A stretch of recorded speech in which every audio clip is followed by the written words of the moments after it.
Maybe you just the body don't feel, but you still have the breath breathing in your nostril. Bandy, how are the children, Bandy? Hey, How are the children? boy, one of my little daughter for a couple of days, she had the flu, headache, so you had to deal with that. But she's doing much better now. Okay. Bandy, you So that said one of your little daughters? I thought you only had one daughter. one of my daughter. I would say my daughter. Oh, your daughter. I was just wondering, well, Bandy started a different family again, and I know. No, that's my water this morning, man. Okay, bro. I hear Yeah, you. I hear you. yeah. But blessings, man. I'm supposed to be bung by me boy this morning to go. Oh, okay. No, he's not here today. Today's Thursday, no? I tell you, he's not here today. He has a funeral this afternoon. Okay. He has a funeral this afternoon, so he Okay. won't be in. I'll see him sometime next week, please, Lord. Yeah. All right. So blessings to you and the family, man. I'm free FM. Take care, man. One love. This is Real Expressions Agriculture Thursday, only on 91.9 Real FM. From the soil to your soul, we growing real. From the mountain to the sea, farmers working endlessly, planting pride in every row. Green Natives roots forever grow. Sunrise brings the harvest call, banana nutmeg feeding all. We salute the ones who feed with every hand and every seed. We grow real, grow Grenada, heart of the land, real farmer flavor. Tune in, feel the nation rise. It's Thursday, I we're proud and wise. On 91.9 Real FM style. It's Agriculture Thursday, Grenadian vibe. In the garden, in the field, real stories now revealed. Voices strong with tales to share of heritage, love and country care. Let the young and old unite, real expression shining bright. Agriculture is the way to build tomorrow from today. We'll grow real, grow Grenada, heart of the land, real farmer flavor.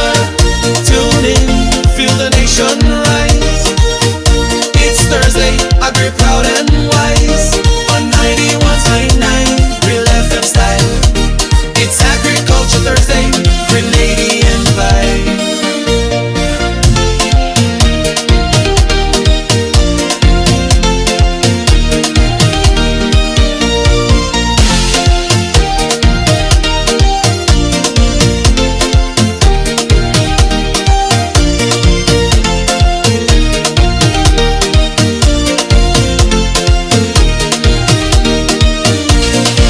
Soil to soul, we strong like lava. On the air our stories thrive. Agriculture keeps us alive. Real FM, where the roots go deep. Agriculture Thursday, we sow and reap. This is Real Expressions Agriculture Thursday, only on 91.9 Real FM. From the soil to your soul, we growing real. From the mountain to the sea, farmers working endlessly, planting pride in every row. Green Natives roots forever grow. Sunrise brings the harvest call, banana nutmeg feeding all. We salute the ones who feed with every hand and every seed. We grow real. In an industry where customers expect quality, M&N Hardware Limited is a leader in locally manufactured aluminum windows, doors, roofing, and guttering. Our manufacturing division is efficient, flexible, and will always go the extra mile to surpass customer expectations. If you need security, sash, casement, or projected windows, we're able to do it. Our security and heavy-duty doors are state-of-the-art and can be customized specifically for you. Using innovative coating technologies and protective film, our roofing and guttering is weather-resistant, providing outstanding color retention for many years. Available in 24 and 26 gauge and a variety of color options. We are the leading company, a family that is proving to customers they can have their dream products. M&N Hardware Limited, foundation to roof, Let's build together. Get ready, Brooklyn. It's time to bring out the elegance, the class, and, of course, the style.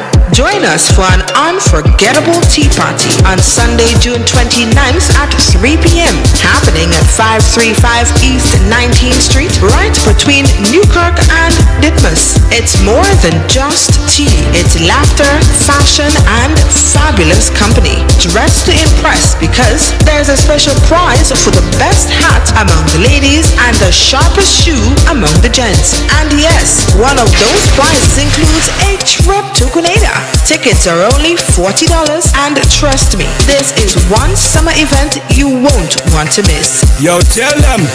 For more information, call Gracelyn at 917-582-6406, Denise at 347-538-6827, or Sharon at 516-841-3996. It's tea time with a twist, a flair, and a whole lot of fun. The Holy Spirit Catholic Church presents Barbecue and Bingo, Friday, May 28th. Tickets $10 starting 7 p.m. One lucky winner will walk away with $1,000. Barbecue tickets $15. Music by DJ Kangaroo, and it's all going down at the Holy Spirit Catholic Church grounds. Don't miss it.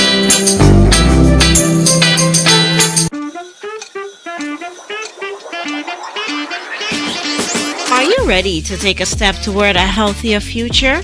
Join the St. Patrick branch of the Grenada Diabetes Association for their annual walkathon on Sunday, May 25th from 3:30 p.m. The walk starts at Plains Playing Field and ends at Bathway Beach. There'll be fun for the entire family, plus a short presentations from health professionals on diabetes prevention and well-being. All ages are welcome, children, youth, and adults. Prizes will be awarded to the youngest and most senior walkers. Transportation? No worries. It's just $5 for adults and free for children. So lace up those sneakers, bring your water bottles, and let's walk for a cause. For more details, call 410-9198 or 442-9501. Together, let's step into a healthier tomorrow. So FastPay, on you an easy way to pay. So FastPay, so FastPay. You asked for it and you got it. A quicker way to pay your bills online. It's fast, secure, and easy to use. No registration, no additional fees. Flow is now offering FastPay, an online service that allows you to settle your bills in less than 2 minutes. Need a receipt? FastPay will send it to your email immediately. Use FastPay now for convenience, safety, and efficiency at discoverflow.co/fastpay. So FastPay, 2 minutes and you're on your way. So FastPay, so FastPay. Flow is keeping you connected. Expert nail technician wanted. Looking for a skilled nail artist who specializes in acrylic, gel nails, stunning nail art, and luxurious pedicures. If you can turn nails into masterpieces, I want you. Creative braider needed. Need a talented braider who can slay cornrows, locks, and braids, and all the latest style. If your hands can work magic with hair, let's connect. Hit me up or WhatsApp me 403-4421. Let's create something amazing together. This is Real Xpressions Agriculture Thursday, only on 91.9 Real FM. From the soil to your soul, we growing real. From the mountain to the sea, farmers working endlessly, planting pride in every row. Grenada's roots forever grow.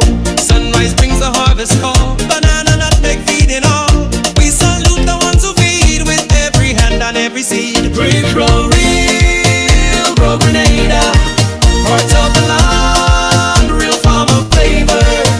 Tune in, feel the nation rise. It's Thursday, we're proud and wise. On 91.9 Real FM style. It's Agriculture Thursday, Grenadian vibe. In the garden, in the field, real stories now revealed. Voices strong with tales to share of heritage, love, and country care. Let the young and old unite. Real nation shining bright. Agriculture is the way to build tomorrow from today. Rich grow real, grow Grenada. Part of the land, real farmer flavor. Tune in, feel the nation rise. It's Thursday, agri proud and wise. On 91.9, real FM style. It's Agriculture Thursday, Grenadian vibe.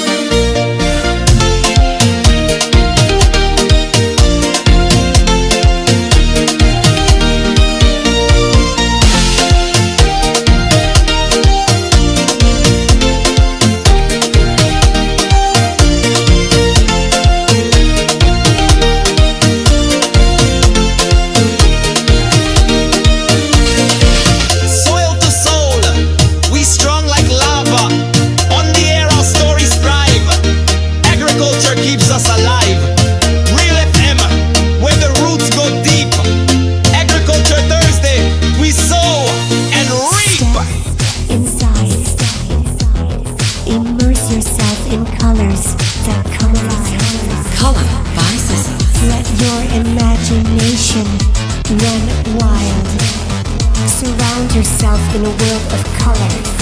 Color by Sissons. Endless inspiration. Bold expression. Bold expression. Color by Sissons. Sissons. Express your style with Color by Sissons. Are you ready to take a step toward a healthier future? Join the St. Patrick branch of the Grenada Diabetes Association for their annual walkathon on Sunday, May 25th from 3:30 p.m. The walk starts at Plains Playing Field and ends at Bathway Beach. There'll be fun for the entire family, plus a short presentations from health professionals on diabetes prevention and well-being. All ages are welcome, children, youth, and adults. Prizes will be awarded to the youngest and most senior walkers. Transportation? No worries. It's just $5 for adults and free for children. So lace up those sneakers, bring your water bottles, and let's walk for a cause. For more details, call 410-9198 or 442-9501. Together, let's step into a healthier tomorrow.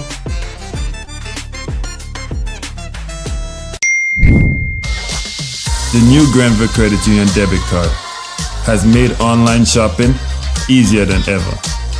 Quick, secure, and hassle-free. Just tap, pay, and shop with confidence. Get yours today.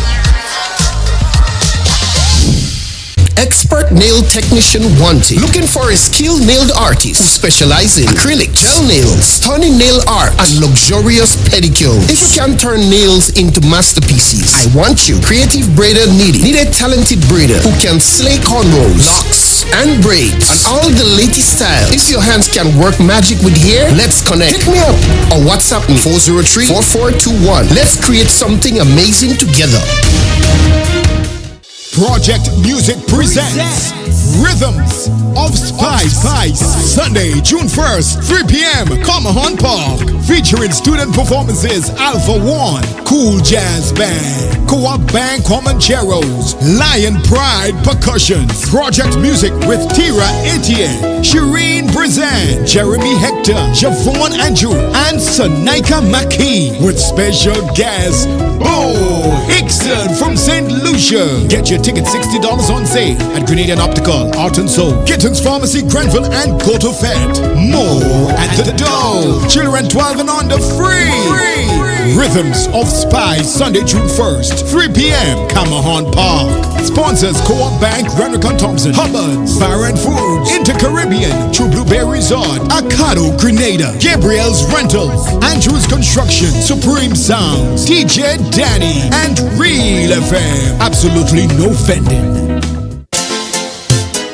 This is Real Expressions Agriculture Thursday, only on 91.9 Real FM. From the soil to your soul, we growing real. From the mountain to the sea, farmers working endlessly, planting pride in every row. Grenada's roots forever grow. Sunrise brings the harvest call, banana nutmeg feeding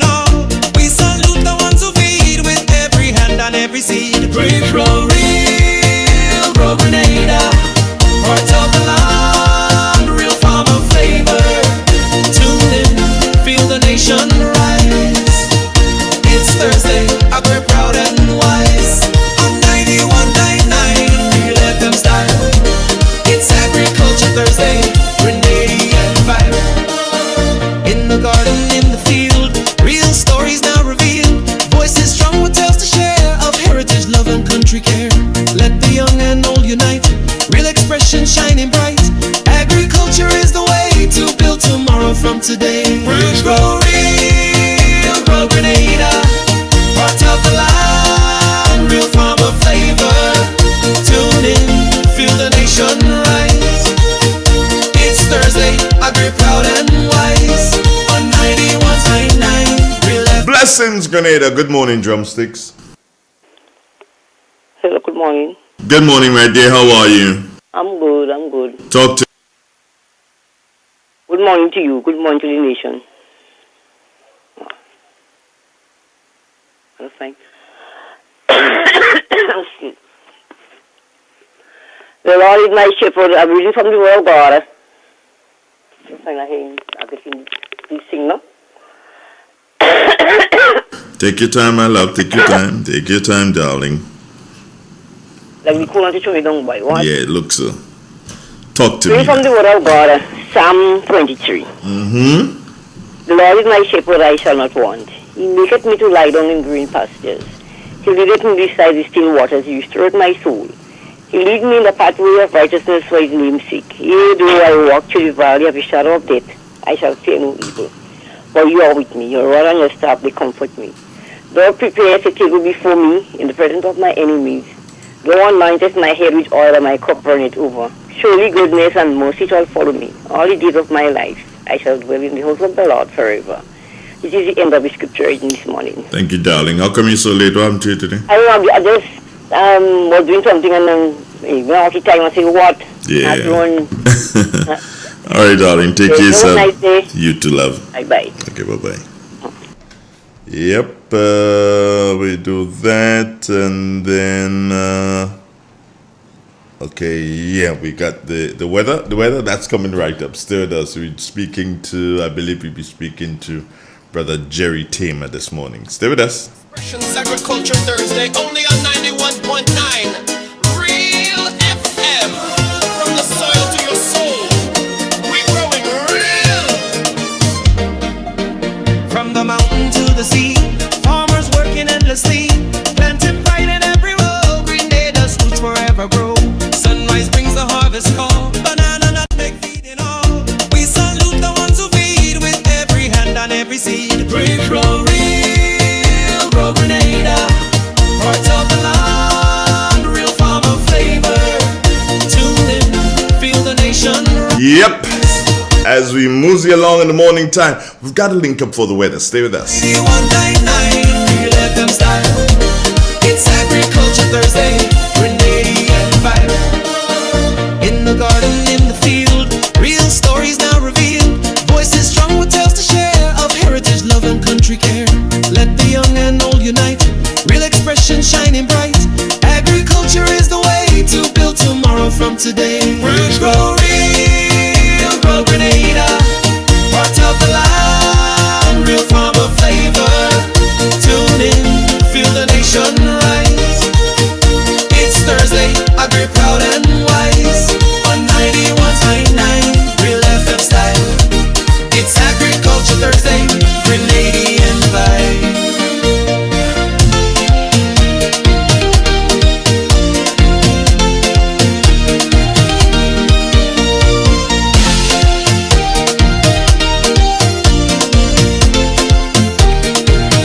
It's real. It's 91.9, 91.5, www.realfmgrenada.com. Good morning, Jerry Tamer.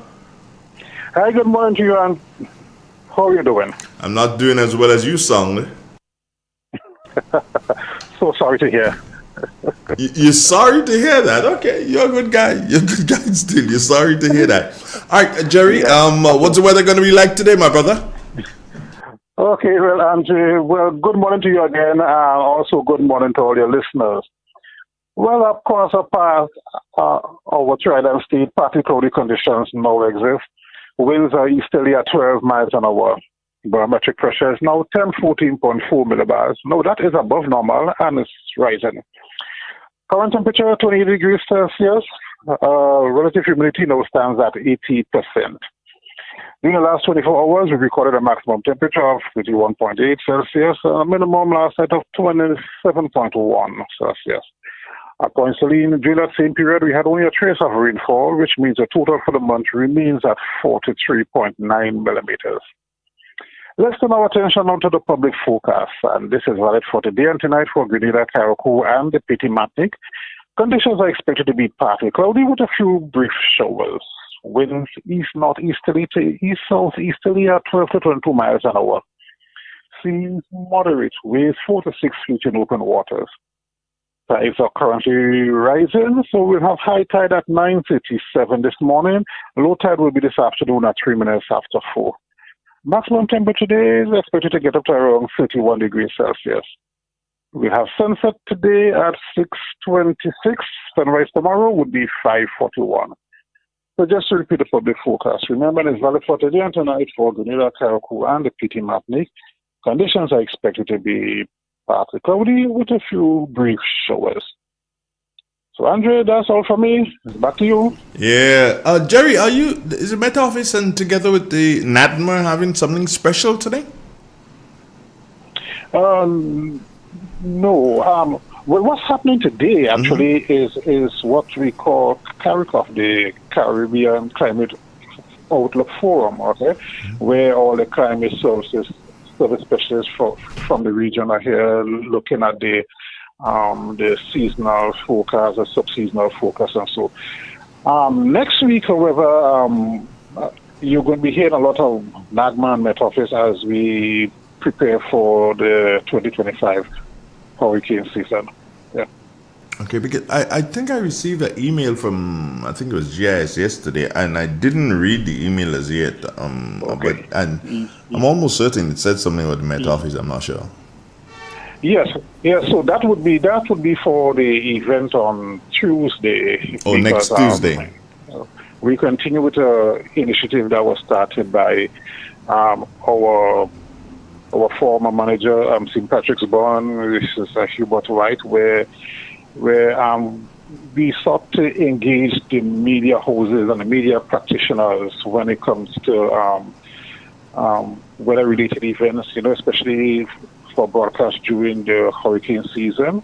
Because we did find some of the media practitioners a little bit not informed with some of the conditions, some of the terms used, and, some of the do's and don'ts. And, we're just trying to help them do their job in informing the public and informing the public accurately. So we started that initiative a few years ago. So we'll be continuing that on Tuesday. So that's what it's all about. You just did me a disservice here, Tima. This guy is going to be blushing for the whole day because you mentioned his name and something that he did. So he's going to be blushing for you. I will never be able to live down that. You must not do these things. Credit is due. But I don't give no credit to him. Don't give him no credit. Can't understand him. I don't give. You putting me in problems now when you go and give credit. And guess what? And his cousin is sitting right there and he grinning too. Say good morning to the cousin. Say good morning to the cousin.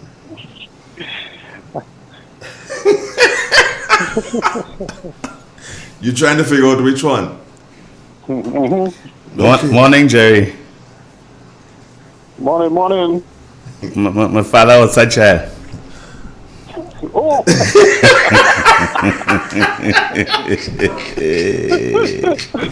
Right.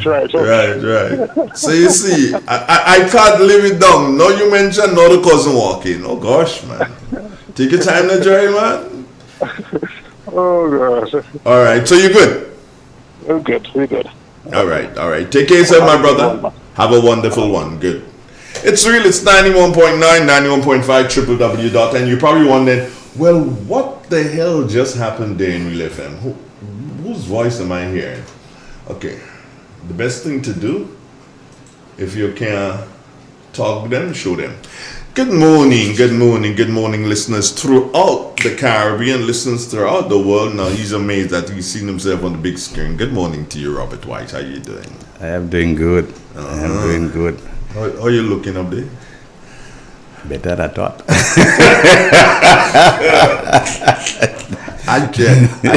Let me see how you're looking. Okay, I think I'll do this. I'll do this. Now you tell me how this looks, eh? Look. That's me. That's you? Yeah. Look good? Yeah. Look good. Good morning, how you doing? I'm doing good, man. How's life? We needed to get my brother in on this though. Oh, who's that? Kojo. Kojo? Mm-hmm. That's easy to do. He's got a computer? Yes, he does, but we're probably more looking at the telephone link. Looking at the telephone link up. Okay. Here's what we're going to do. We're going to call him straight. So here's what. Put his number there and dial. And then you answer him and tell him hold on. And then we're going to bring him up on that. That's going to be the easiest way to do it here. Just like how you were speaking to Jerry Tamer a short while ago. It's real. It's 91.9, 91.5. Good morning, listeners. Good morning to you wherever you are. Yeah, you're probably wondering, what are they doing here? This is supposed to be agriculture. Yeah, it is agriculture today. See, you hear it? Agriculture. And I'll explain to you that as soon as we get back, yeah? Agriculture. That's what it is this morning right here on Real FM Radio. This is Real Xpressions Agriculture Thursday, only on 91.9 Real FM. From the soil to your soul, we're growing real. From the mountain to the sea, farmers working endlessly, planting pride in every row. Green Day does fruits forever grow. Sunrise brings the harvest call, banana, nutmeg, feeding all. We salute the ones who feed with every hand and every seed. Great grow real, grow Grenada, parts of the land, real farmer flavor. Tune in, feel the nation rise. It's Thursday, we're proud and wise. It's real. It's 91.9, 91.5, www.drealfmgrenada.com. Well, it's Thursday. It's Agriculture Thursday. Yeah?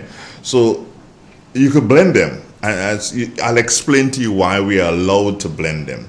Because the first person who blended them was Prime Minister Deacon Mitchell. He blended when he moved Adrian Thomas from agriculture to culture.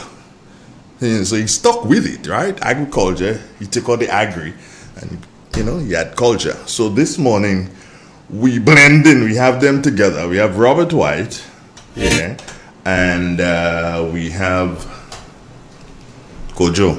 Good morning. Morning, fella. How you doing, guy? I haven't seen you in a million years, Kojo. Well, I mean, are they? I was just trying to bring a bit of comedy into the thing. I say I'm behaving just like Prime Minister Mitchell. How you persuade her from agriculture to culture. He stuck with the theme. So, today, Thursday is Agricultural Thursdays on Real FM. So we're sticking with the theme because we move a little bit from agriculture to culture. So it sounds very creative. Well, I tell you, well, look at it. Well, I mean, for me, a long-standing member of Heritage, I must have something. I must have a little bit of creativity in me. Anyway, good morning to you and good morning to Robert, to both of you. So, you guys kind of it's almost like ambush. You guys have a production coming out, Robert? Yes, we do. Now tell me about it. We are doing Breaking Out, and it's been breaking up the airwaves for the last four or 5 weeks. And we're going to be on at the Trade Center this weekend. So that's this coming Saturday and Sunday at 7 p.m. We are at the Trade Center. And then we move to the Deluxe Cinema in Grenville next weekend. So that's the weekend of the 31st of May and the 1st, that's straddling the 1st of June. So it's Saturday the 31st of May, Sunday the 1st of June. We're doing Breaking Out. Now, that's a production that is really going to warm the hearts of the Grenadian people, because it actually is, in some ways, not just fictional, it is representative of part of a Grenadian experience, a Grenadian story. And what good way to actually engage our people or what other better way can we, rather than do our own stories.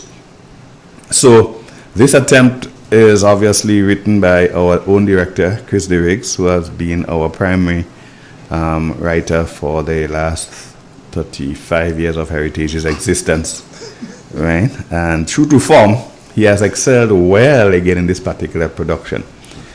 So that's what we have happening right now. We'll delve more into the type of production, but I'd want to give Chris the opportunity to weigh in here. Yeah, Chris. Well, I mean quite what he's there to continue talking since he said things about me. What did he just say there? I somehow didn't get it. He said he'd have been happy for me to continue talking since I'm saying so much nice things about him. But Chris, tell us about a little bit more about the production. What inspired you to write one of these? Well, another one again. Put it that way. Well, the play actually is about a young couple just got married on the eve of October 1983. And the marriage is interrupted by the events that ensued. The bride remained outside of prison. The bridegroom, or newly married young man, found himself incarcerated. Then came a hurricane Ivan, which is decades afterwards. And hurricane hit the prison. So the prison guards went home, and the young man, not so young anymore, walked out of the prison with a bundle on his shoulders and went back to the house where his wife lived. Basically, it's a story in which a relationship, a marriage, is sandwiched between a man-made disaster, which was October 83, and a natural disaster. The story attempts to test the limits of love. In fact, it really asks the question, can people love unselfishly or selflessly? So that is what the story is about. I don't want to say more because I want people to come and see the play.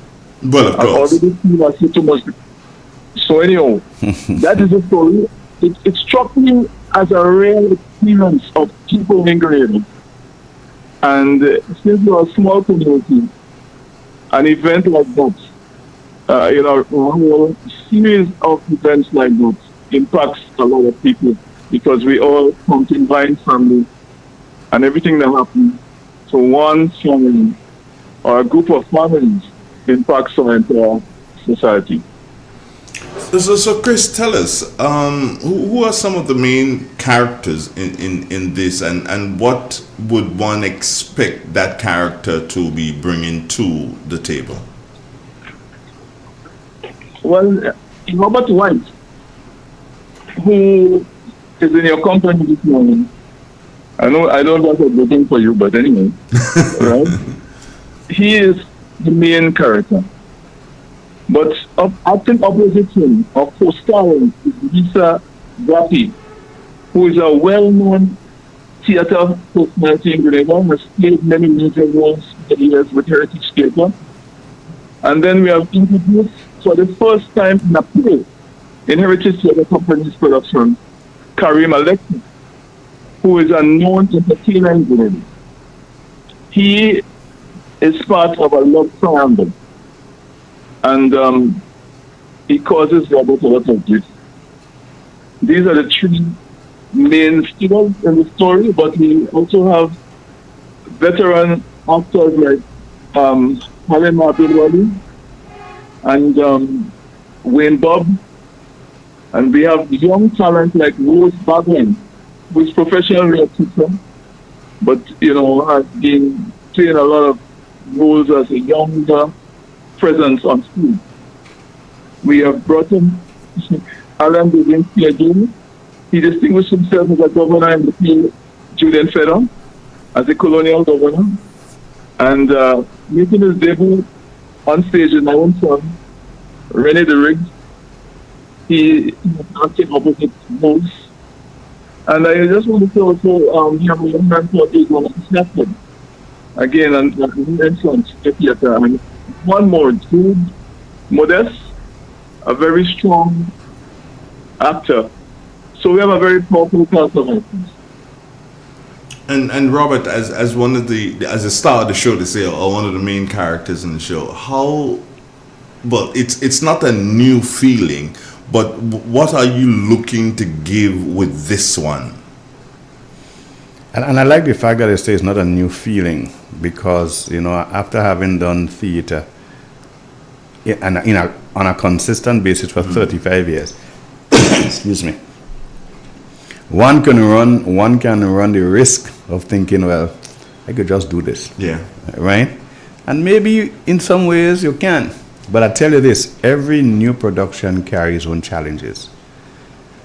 The challenge of time, the challenge of the commitment and understanding the role and everything like that.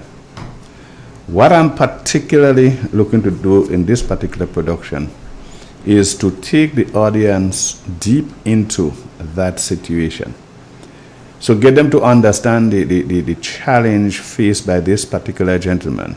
His name is Richard Jones. Yeah. I was kind of battling between the early name and the latter name, Kojo. Yeah, he's Richard Jones.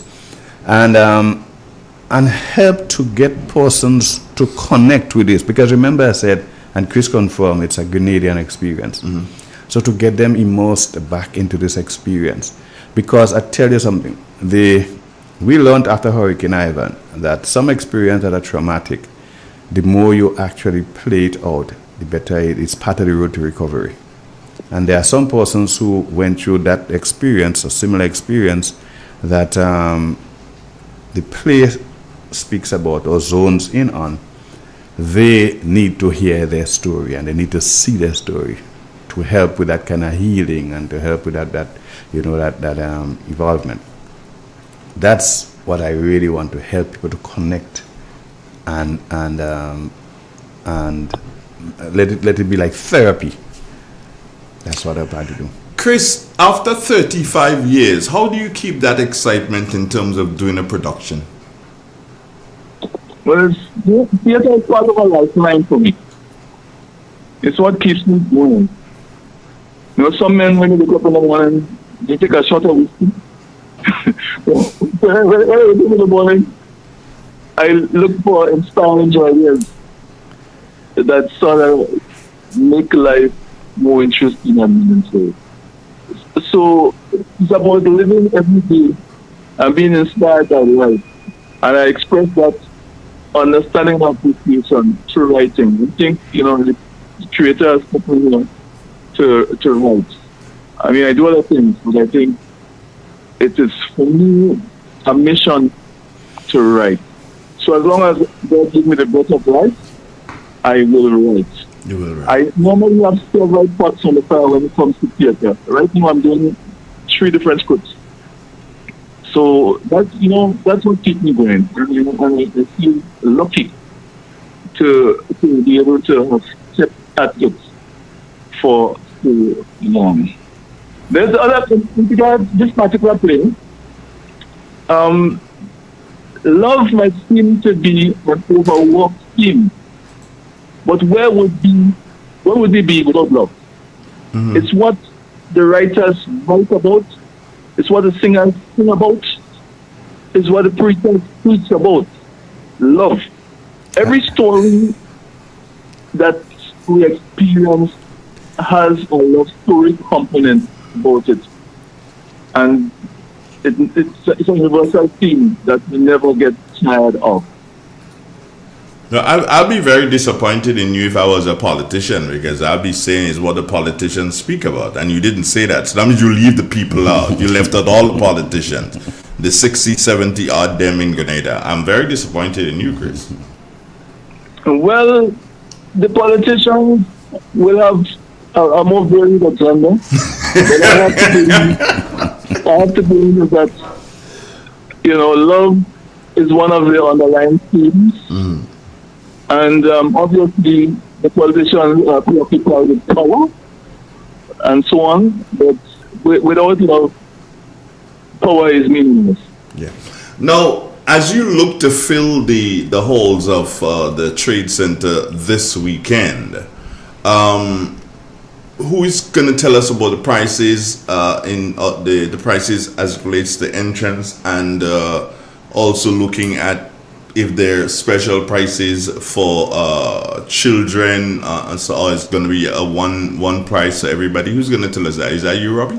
I'll take that. Yeah, I like to talk about money. Now the show is reasonably priced at $60, and it's interesting. I'm saying that, and let me just divert a little. When we started theater, a show was $10, right? And that too was reasonably priced. 35 years ago. 35 years ago. Of course, things have gotten way more costly. Doing a production now, you can easily, spend between $35,000 and $40,000 to put together. That's correct. Wow.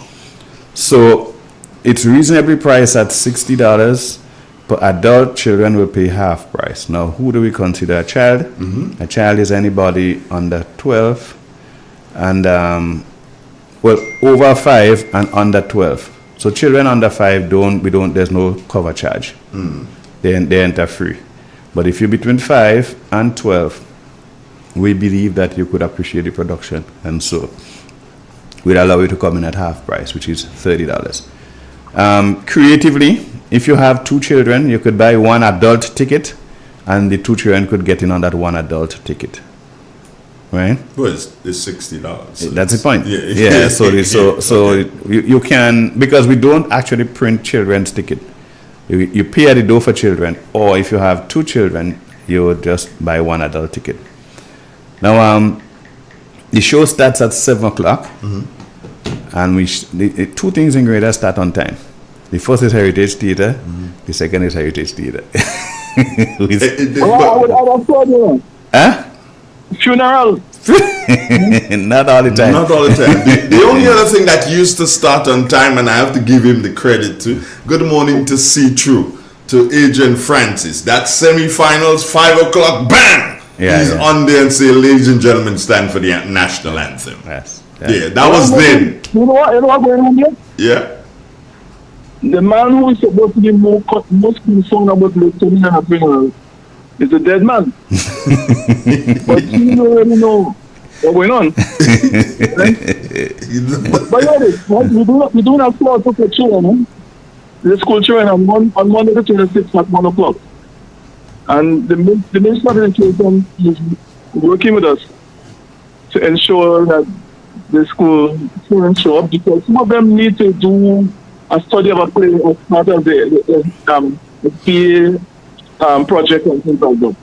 But I would say that it's good if the children learn to appreciate plays, to analyze, understand plays, understand theater, because theater is life. They are better human beings for having attended the production. Okay, but that's a wonderful thing for the children. Is it? Are you going to do it to ask the principals of the school to send of all different secondary schools? Is that how it's going to be? So they're going to send the children who are into theater? Yes, that will be the first catch, if you want to call it that. But if there are other students who may not necessarily be students of theater in terms of writing the theater exam, but the students who have an interest in theater, you want to send them as well. Right. So while the first batch you would look at is the children who are actually doing theater arts, but other children you want to give them the opportunity as well. Because we never do theater arts in school, but you did. Uncle guy in America. And the plum tree shaver. Yeah. Now we want to tell the people that the tickets are available at Gittins, and that's Gittins in Grandans as well as Gittins in Grenville. Well, let me just speak about the shows in the outlets in St. George's first. So in St. George's, if people who are interested in finding tickets to go to the show in St. George's could check Gittins. They could check Mitchell Pharmacy in Grandans. They could also check any member of the Heritage Theatre, right? Because we always have tickets. Coach, if I miss out any ticket outlet from Grand Nancy, go chime in, right? Or from St. George's, you chime in. So you have 3B's downtown. Right. Art and Soul Bookstore. Okay. Good. And you have to put a notice also. Right. And for the show in Grenville, people will be able to access tickets at Gittins in Grenville as well, Grenada Pharmacy in Grenville, and in St. David, we have St. David Pharmacy. The tickets are available at the 3 locations for the Grenville show.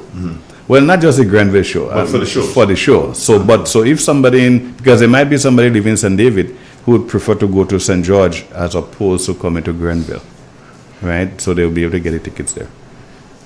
Yeah. So, and people who want to go to the show from St. Patrick can check you. That's correct. That's correct. Yeah. Any other outlet in St. Patrick outside of yourself? No. Okay. No. So the shows are this weekend. This weekend, in yes. Trade Center. Next weekend in Grenville. And Tuesday coming. No, Monday coming. Yeah. It's Monday at the Trade Center again. At the Trade Center. But that's a matinee. That's a matinee for the students. Oh, for students. Yeah. 1 p.m. 1 p.m. 1 p.m. No adults allowed except teachers, I guess. Teachers, yes. The truth is, if an adult show up in a short time. Yeah. and a tie. And a tie. Who could I see turning up like that? The opposite I could see that comes to mind turn up like that in a short pants and a tie is Delia. Guess who I had in mind? Who's that? Pele Dabo. Nah, you not with those kind of legs that he has. Good morning, Pele. How you doing, bro? But no, as soon as Chris said short pants and a tie, I saw Dylan. I met him the other day. Was it last Thursday? Yeah, last Thursday. I think I met him. And was at the Trade Center also. There was a Grenville Credit Union function there. Okay. And he was there. It was nice to meet up with him after a long time. I hadn't seen him in maybe about 2 years. Yeah, it was nice to see him. Is he casted in that play also? No. Excuse me, Dylan is not in this production. He's not in that production. Yeah. So now that we established that those two things, Chris, you did mention, and I'm going to go for it. I took the bait. You did mention that you're working on 3 projects. Do they have names as yet? Well, they have names. What I'm telling you.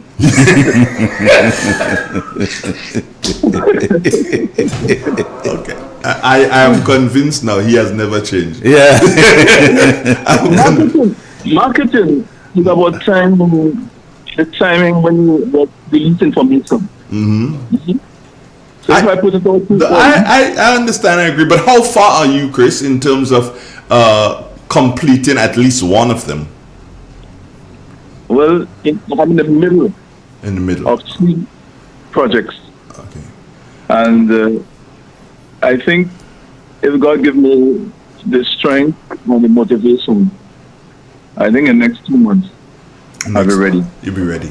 The Heritage Theatre, and this is to either of you, Heritage Theatre has done their work in Grenada. They established themselves. You guys have been to a number of cultural events.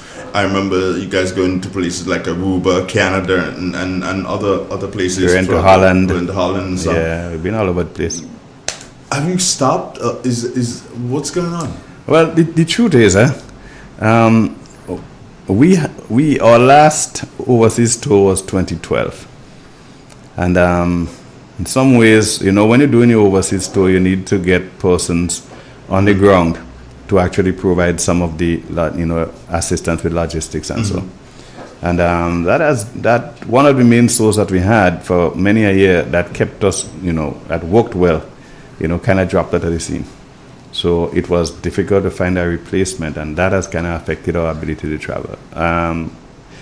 This year, though, we have confirmed a trip to St. Kitts, and the public will get to know more about it as time progresses. It's a latter part of the year, but we are excited to be invited to go to St. Kitts and to actually share our Grenadian culture and experience and fly the Heritage Theatre / Grenada flag high in St. Kitts. So that may probably actually catapult us into trying to getting back on the road again, like a jam on the road again. It's interesting that you've chosen St. Kitts, and I've come to realize that outside of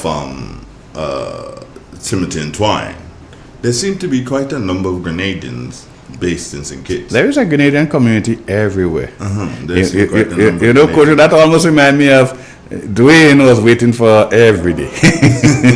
That's a line in the play. A line in the play. Yeah. There's a Grenadian community everywhere, and St. Kitts no less. In this, I think 50s, 60s, they had a couple of police guys went up there as policemen. Yeah. Skatey boy, Matthew. His brother had a brother who has children up there. There's a family up there because his brother went there and as a policeman. Eventually, when he retired from policing, he worked with us in Barbados Mutual. Oh, okay. As an insurance salesman. Okay. He died, but he has relatives up there, and there are other persons who have family up there too. Quite a Grenadian, community up there. Grenadian community up there, and it's a very religious island in relation to the Seventh Adventists. I am not too sure. Yeah.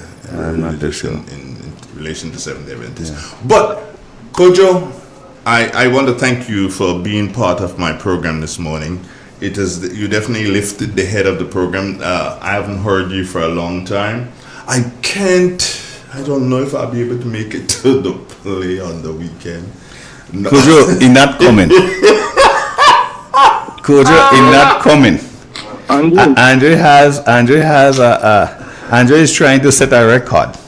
How about 40? Man, keep yourself quiet. He's trying to set a record where he is a long-standing member, ex-officio member, who has never seen a play. How about yes, Kojo? We would want to invite you to come and see the production. Okay. Okay. Here's what. It can't be done now. Not that I can't come now, but the only how I can break the thing before 40 is if you... At first was 20, yeah? Now we reached to 40. Yeah. The only how I break it before 40 is this.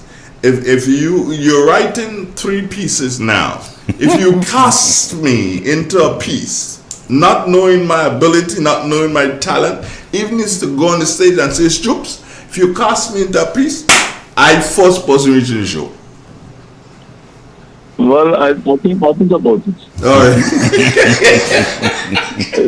Let me tell you about theater. As I tell the cast last night, no surprises. Right?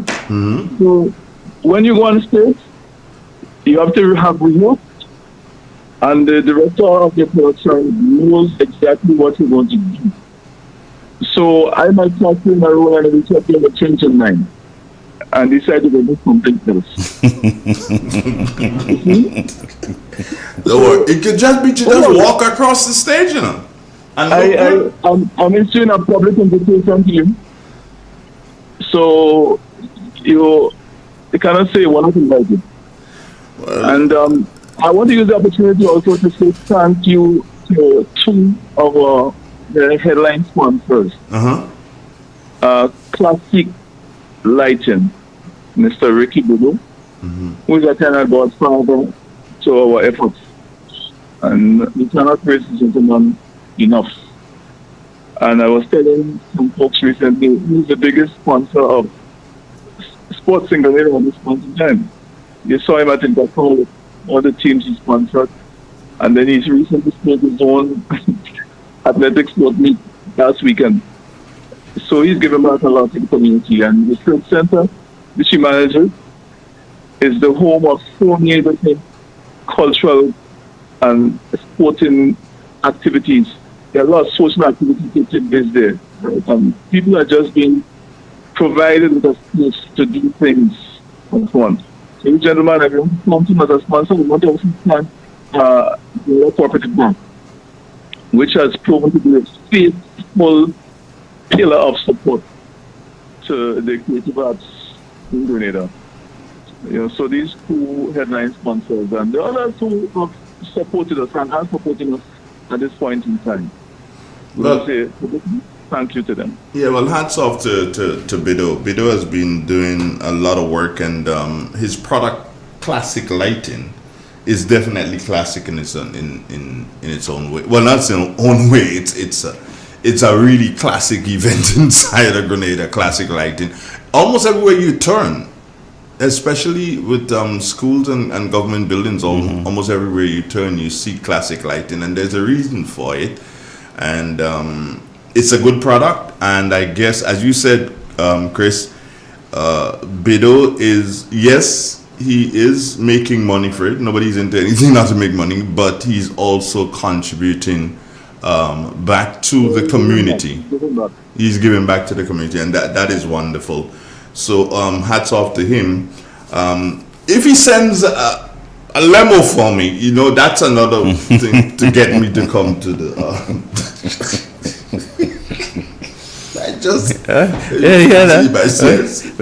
We go send a limo. We go send a lemon without the end. I hear you. You loud and clear. Gentlemen, it is nice having you. I've got BJ with agriculture program with a couple of ticks. We go and we talk agriculture this morning. Was any one of your production, Robbie and Chris, any one of the productions you did that centered around agriculture? Yeah, man, Goose and Gander. Goose and Gander. Yeah, Goose and Gander. Oh, okay. Yeah, two agricultural families in contention. Yeah. But see. All right. So you might have to bring back Goose and Gander again. Well, we probably look at, some of the plays that we have done before, like in the very early days of Heritage. I've actually said to Chris, it'd be exciting to bring them back again. I mean, like, for example, in 1991, we did Tijan and his brothers. That year we also did Uncle Harry Come for Christmas. In those days we're doing 3 productions a year. Easy, Of course, folks were younger, more energetic. You didn't have the commitments of wife and or children. You didn't suddenly become a manager in your company, and your time is more, so the children didn't suddenly doing CPE and you had to stay home to help them. We just were young, wild and free. That's a song. Yeah, and we did theater. We did theater because of our intense passion, and that led us to do 2-3 productions a year. So we could revisit those. Yeah, I really think that you guys can, especially that play, because I heard it got a lot of reviews. Tijan and his brothers. Tijan and his brothers, yes. Also, so did Uncle Harry and the Christmas thing. Yeah, Uncle Harry. Listen, I a couple of Christmases ago, I think MTV or one of them actually played Uncle Harry Come for Christmas. Man, I laughed. It was like I was seeing this thing for the first time. I mean, I also laughed at the fact that, watch Robert, you see, you're slim Robert. Handsome Robert. But even then though, the production itself, I mean, I say, wow, we are good from long. No, you guys are really good. Yeah. I mean, the only thing with the difference between Chris and the guy, Spielsberg, is that his name? Yeah. Yeah. The only difference is that they're born in different countries. That's what it is. They're born in different countries. That's the only difference with them. Yeah, but Chris is talented. Chris is very talented, and he has fortunately had a group of talented people to work with over the years. You're not speaking of yourself, are you? No. I too have been fortunate to be around a group of talented people. Let's say something here, right? Yeah. Robert is a very special guy, and his love for theatre is unsurpassed.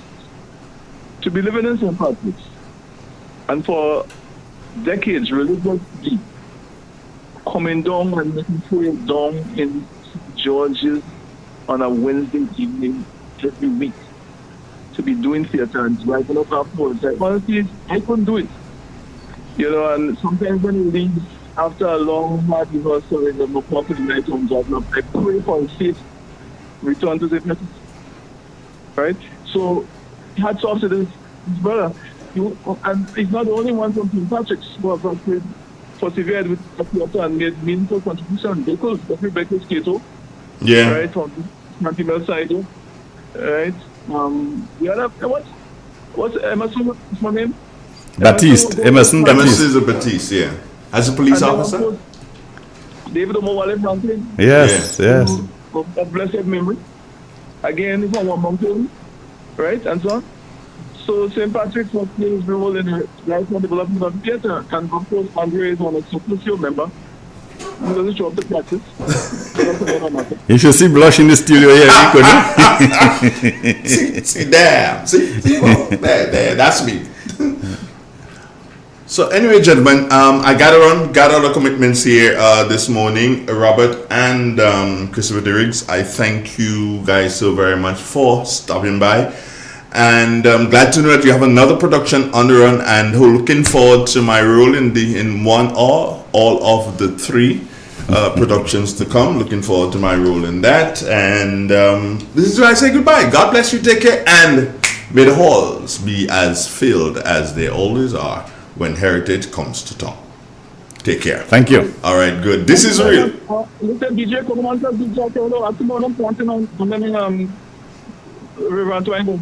All right, BJ should be on in a couple of minutes. I expect him to probably be either very close or maybe sitting outside there waiting.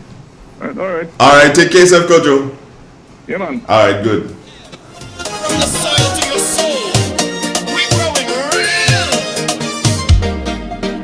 From the mountain to the sea, farmers working endlessly, planting pride in every row. Green Bay does roots forever grow.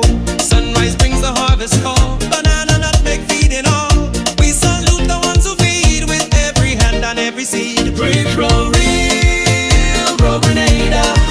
Hearts of the land, real farmer flavor. Tune in, feel the nation rise. It's Thursday, I we're proud and wise. On 91.9, real FM style. It's Agriculture Thursday, Grenadian vibe. In the garden, in the field, real stories now revealed. Voices strong with tales to share of heritage, love and country care. Let the young and old unite, real expression shining bright. Agriculture is the way to build tomorrow from today. We grow real, grow Grenada. Part of the land, real farmer flavor. Tune in, feel the nation rise. It's Thursday, agri proud and wise. On 91.9, real FM style. It's Agriculture Thursday, Grenadian vibe.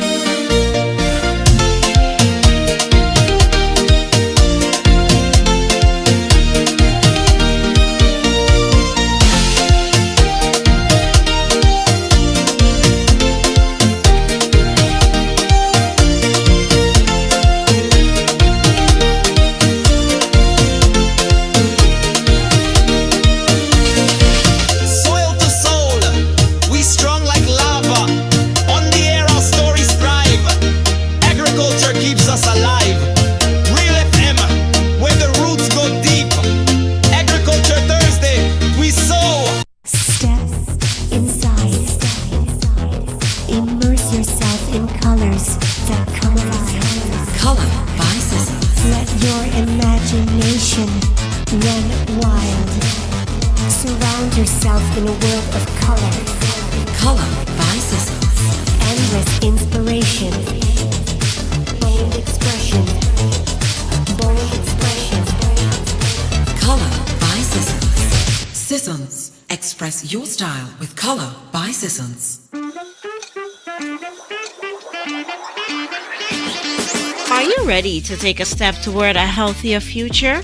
Join the St. Patrick branch of the Grenada Diabetes Association for their annual walkathon on Sunday, May 25th from 3:30 p.m. The walk starts at Plains Playing Field and ends at Bathway Beach. There'll be fun for the entire family, plus a short presentations from health professionals on diabetes prevention and well-being. All ages are welcome, children, youth, and adults. Prizes will be awarded to the youngest and most senior walkers. Transportation? No worries. It's just $5 for adults and free for children. So lace up those sneakers, bring your water bottles, and let's walk for a cause. For more details, call 410-9198 or 442-9501. Together, let's step into a healthier tomorrow.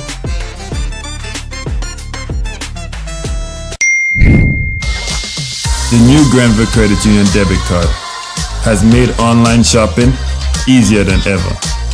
Quick, secure, and hassle-free. Just tap, pay, and shop with confidence. Get yours today.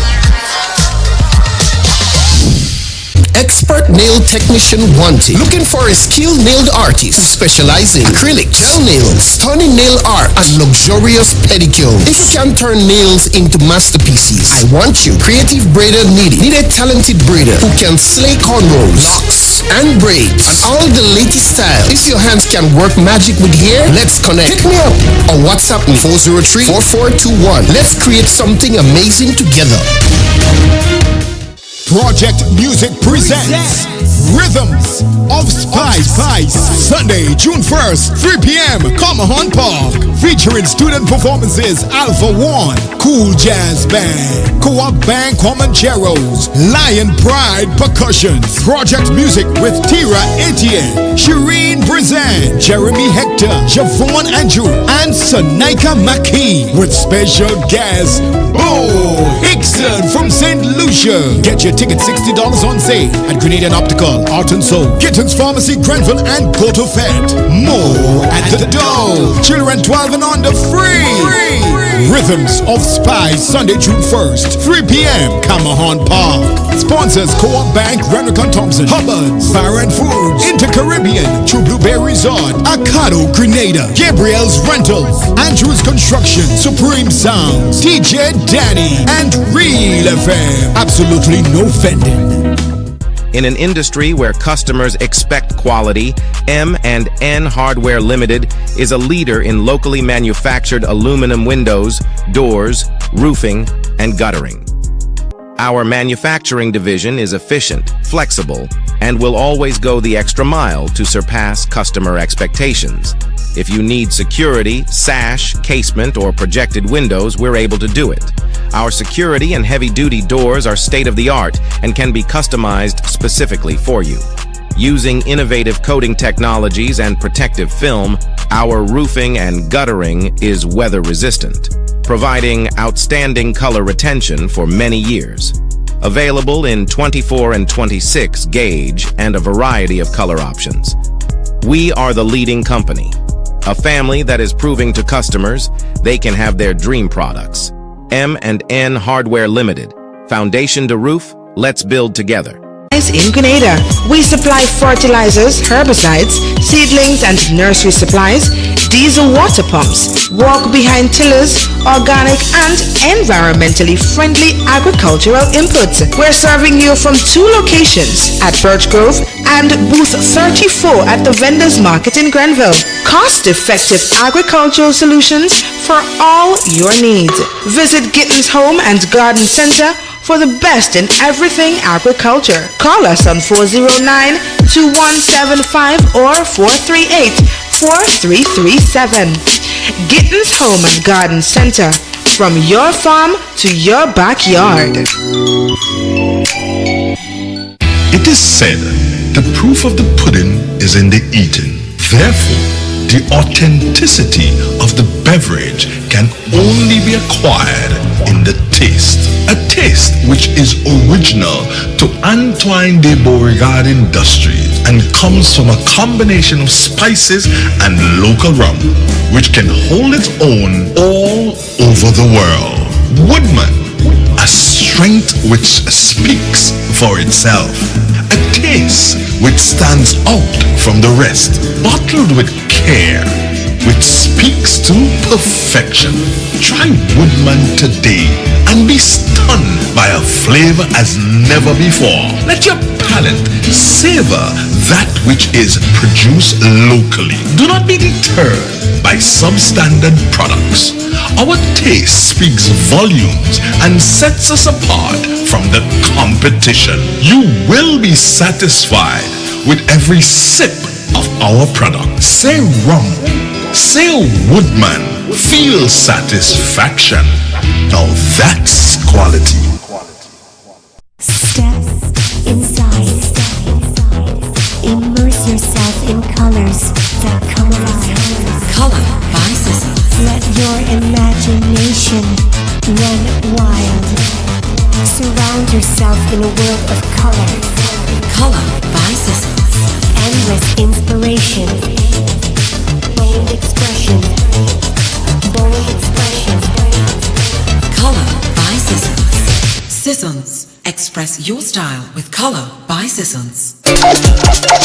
Get ready, Brooklyn. It's time to bring out the elegance, the class, and, of course, the style. Join us for an unforgettable tea party on Sunday, June 29th at 3 p.m. happening at 535 East 19th Street, right between Newkirk and Ditmas. It's more than just tea. It's laughter, fashion, and fabulous company. Dress to impress because there's a special prize for the best hat among the ladies and the sharpest shoe among the gents. And yes, one of those prizes includes a trip to Grenada. Tickets are only $40, and trust me, this is one summer event you won't want to miss. Yo, tell them. For more information, call Gracelyn at 917-582-6406, Denise at 347-538-6827, or Sharon at 516-841-3996. It's tea time with a twist, a flair, and a whole lot of fun. Xpressions Agriculture Thursday, only on 91.9 Real FM. From the soil to your soul, we're growing real. From the mountain to the sea, farmers working endlessly, planting pride in every row. Grenada's roots forever grow. Sunrise brings the harvest call, banana, nutmeg, feeding all. We salute the ones who feed with every hand and every seed. Great grow real, grow Grenada, hearts of the land, real farmer flavor. Tune in, feel the nation rise. It's Thursday, we're proud and wise. On 91.9 Real FM style. It's Agriculture Thursday, Grenadian vibe. In the garden, in the field, real stories now revealed. Voices strong with tales to share. Good morning, Grenada. Good morning, Caribbean. 22 minutes it is after the 7 o'clock. My name is Andre Donald. Of course, speaking earlier to Robert White and Christopher Kojo de Riggs, and they're speaking about culture. So now we add the other part of culture, agriculture. I've got both Dalton and the BJ with me this morning. Remember, on Agriculture Thursdays, we go right up until 10 o'clock, guys. That's what we do. Yeah, so we'll be doing that and more this morning. BJ, good morning to you. How you doing? Morning, Andre. Morning to the listening public. I am doing fine. Warm and easy as always. Yeah, I was waiting to hear that. Warm and easy. And Dalton, what's going, bro? I'm good. Pleasant good morning to your listening public, Real FM family. And let me say a special good morning to a gentleman that always listens to your program. Who's that? Mr. Eamon Lewis out of La Poetry. Eamon Lewis. Good morning, Eamon. How you doing? And I also have to continue saying good morning to Mr. Harris inside of Mount Mars. Good morning to you, Mr. Harris. I hope you enjoyed my shout out the other day. And Debbie, how are you, dear? I know you're listening. I don't even know where you are, whether you're in Grenada or you're abroad or whatever, but Debbie, hey. Debbie, I have a question to ask you, girl. But don't worry, we're going to deal with that question another day. So, BJ, what's up? What's popping? What's going? Andre, I'm happy to be here as always. And happy to be in your company and Dalton's company. Yeah. Looking forward to having a fruitful, productive morning. I like the fall. Informative. Well, I believe it's going to be informative because I see you walking computer this morning, BJ. Andre, I am multitasking this morning. I have a busy day. I think they have some chocolate festival in Belmont Estate. Yes. Oh, they do? Yes, from 10 to 12 this morning. They didn't invite I was invited, so I am putting something together. I have board meeting at Rivers Valley Credit Union sometime later. Other things. I have the farm to look after. I have a very tight morning, so I'm just trying to Belmont Estate. Would you inform what's her name? Shadel Nayak? Yeah, inform her that she didn't invite me. Oh, that's kind of strange. A radio station is in Patrick. Yeah. I thought you was. But that's how a lot of, and I say this straight up, that's how a lot of business people behave in Grenada. But let me speak to St. Patrick. They have stuff happening. They're launching something or they're opening a business, and they take out the picture and they put it on Facebook. On Facebook. And then they mean, oh, you know, at that place, I didn't really do nothing big. I am asking you to do anything big. I'm the one who's supposed to make it big for you. Well, big for you at the beginning, big for you throughout. You know, I don't know, man. In any event. So, but it's good to see you again, BJ. Nice to have you. Dalton, you were here last week? Yes, I was. I had to rush out last week, right? Yes, I had to I rush did. out and leave you guys here last week, but you were here last week yourself and Dr. Twine. Yeah. I wonder if he's there. Doc's supposed to be here this morning as well, but he said he got some pressing things at the factory. At the factory to do. Yeah. You think we should invite him via the WhatsApp, the StreamYard, BJ? You wanna try that? Yeah. Let's try inviting Doc and see what happens. His name is Francis. Yes. Well, consider it this way, that the invitation has been sent to Dr. Antoine. So if he has the opportunity, he can join us if he so do wishes. Cynthia Bartholomew is saying good morning to everyone, and she says she's joining late because it's raining and cold in Brooklyn. BJ's brethren, Maxine Berfon, is always there and always saying good morning. So, BJ, what's new? I have something I want to ask a question about. I don't know if you want me to go first. Andre, I am here at your service. I'm here at People's Service. You can go first. Right. There's somebody on the phone line, though. Let's take that person. Good morning. Good morning to you, Mr. Andre Donald and team.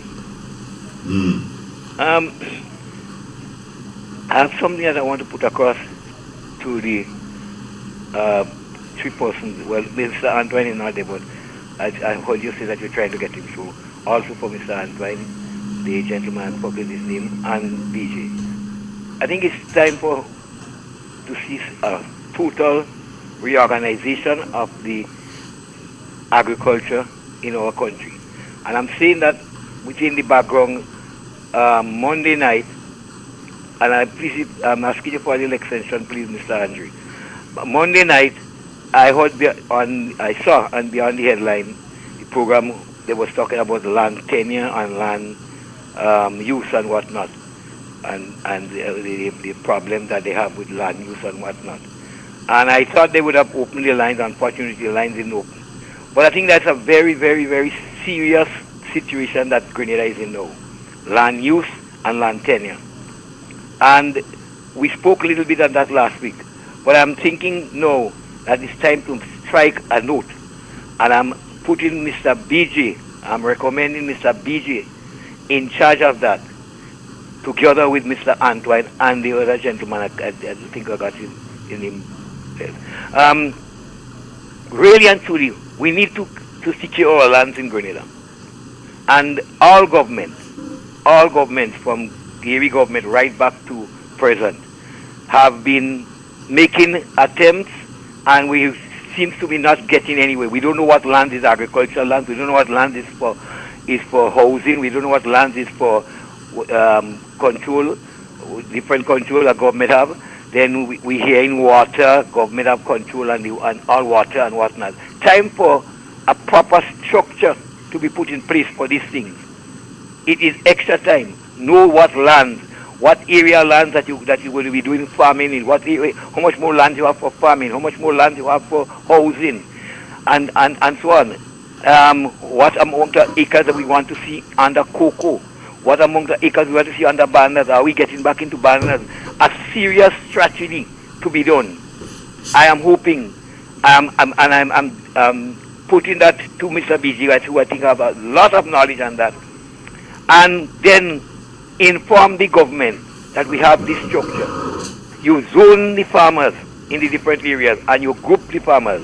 A farmer from 1 acre, a half an acre, to 5 acres, fall under one heading.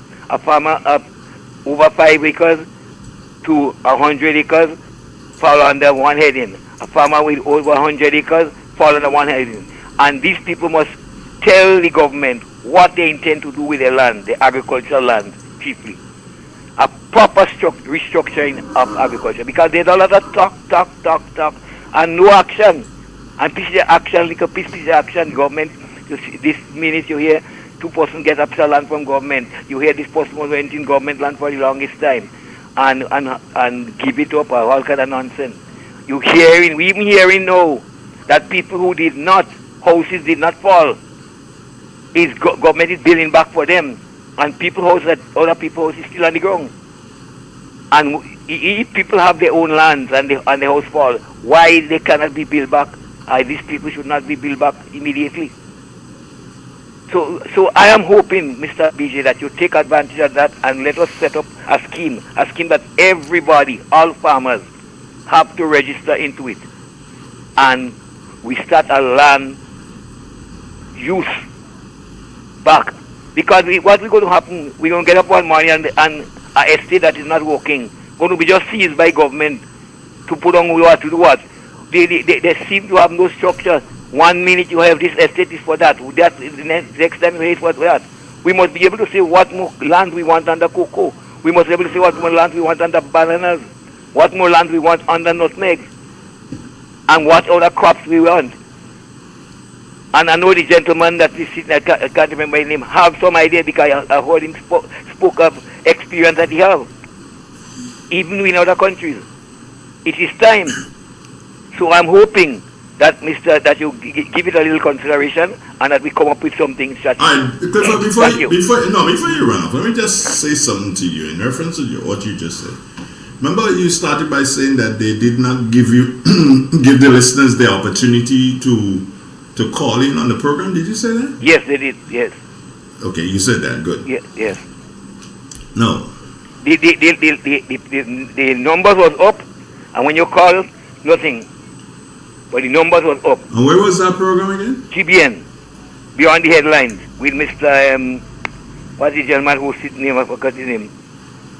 Yeah, who was the guest? I can't remember the gentleman's name. Good that you can't remember his name. Yeah. But I say this to you, I ask you all these questions because I want to point your head in a direction. The people do not care about agriculture. How could you? I get tired of sending invitations to people, so I don't send any invitations anymore. I don't. If they want to come, call, they could come. How could you want to have discussion for people to understand the language of your discussion, even for the host of the program to understand what is happening? The host was Doe, Mr. Doe. Yeah. Even for him to understand what is happening in relation to agriculture. That is when Mr. Doe does this one. Colin is my very good friend. Yeah. When Colin does this, and it's not like he doesn't want to do another one next week, but there's so much more for him to do, so many more different programs for him to do. So that program on agriculture returning this time next year. Yeah, that's right. An important point. No, the Ministry of Agriculture and the government, and by extension the government, is aware and have been aware even before this administration came in, that Clifford, we have a thing every Thursday we talking this thing here, you know. I accept that. Clifford, we move this thing 7:30. We had it 7:30 to 8:30. That's 1 hour to 9 o'clock. That's an hour and a half. We now move this thing to 10 o'clock, you know. 2.5 hours every Thursday morning to talk agriculture. You move your mic too for that matter because you went down in Grenville, St. Andrews. There you go. Right. So I'm saying to you, Clifford, these people, they are not serious about agriculture. And I agree with you, but it will be a danger. It will be a dangerous thing for Grenada if we continue under that heading, because we don't have plenty of available land, And if everybody wants house, and you give everybody a piece of land with a house, what is going to happen?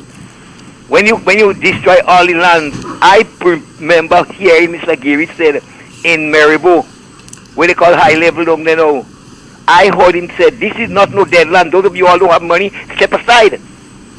I heard him say that. Who said that? Mr. Eric Matthew Gary. Okay. When they was distributing those lands there, in where they call high level behind there. And the Ministry of Agriculture didn't want him. Mr. Arnold Cookson was very annoyed for that. After he and Mr. Gary got away for that. Even Progress Park. They didn't want, they chop down cocoa and whatnot. I'm not saying that you don't have to chop down cocoa and not at times. But are we structured? Are we know what we're doing? Where are you going? Are you just demolishing land? You have 30 acres of land in Dunfermline already. And they're looking for more land, they say. So what is going to happen? Where is the agriculture going to lie? If we're talking about agriculture and we're talking about Grenada, it's an agriculture country and have to stay agriculture. Then where? How are we striking the note?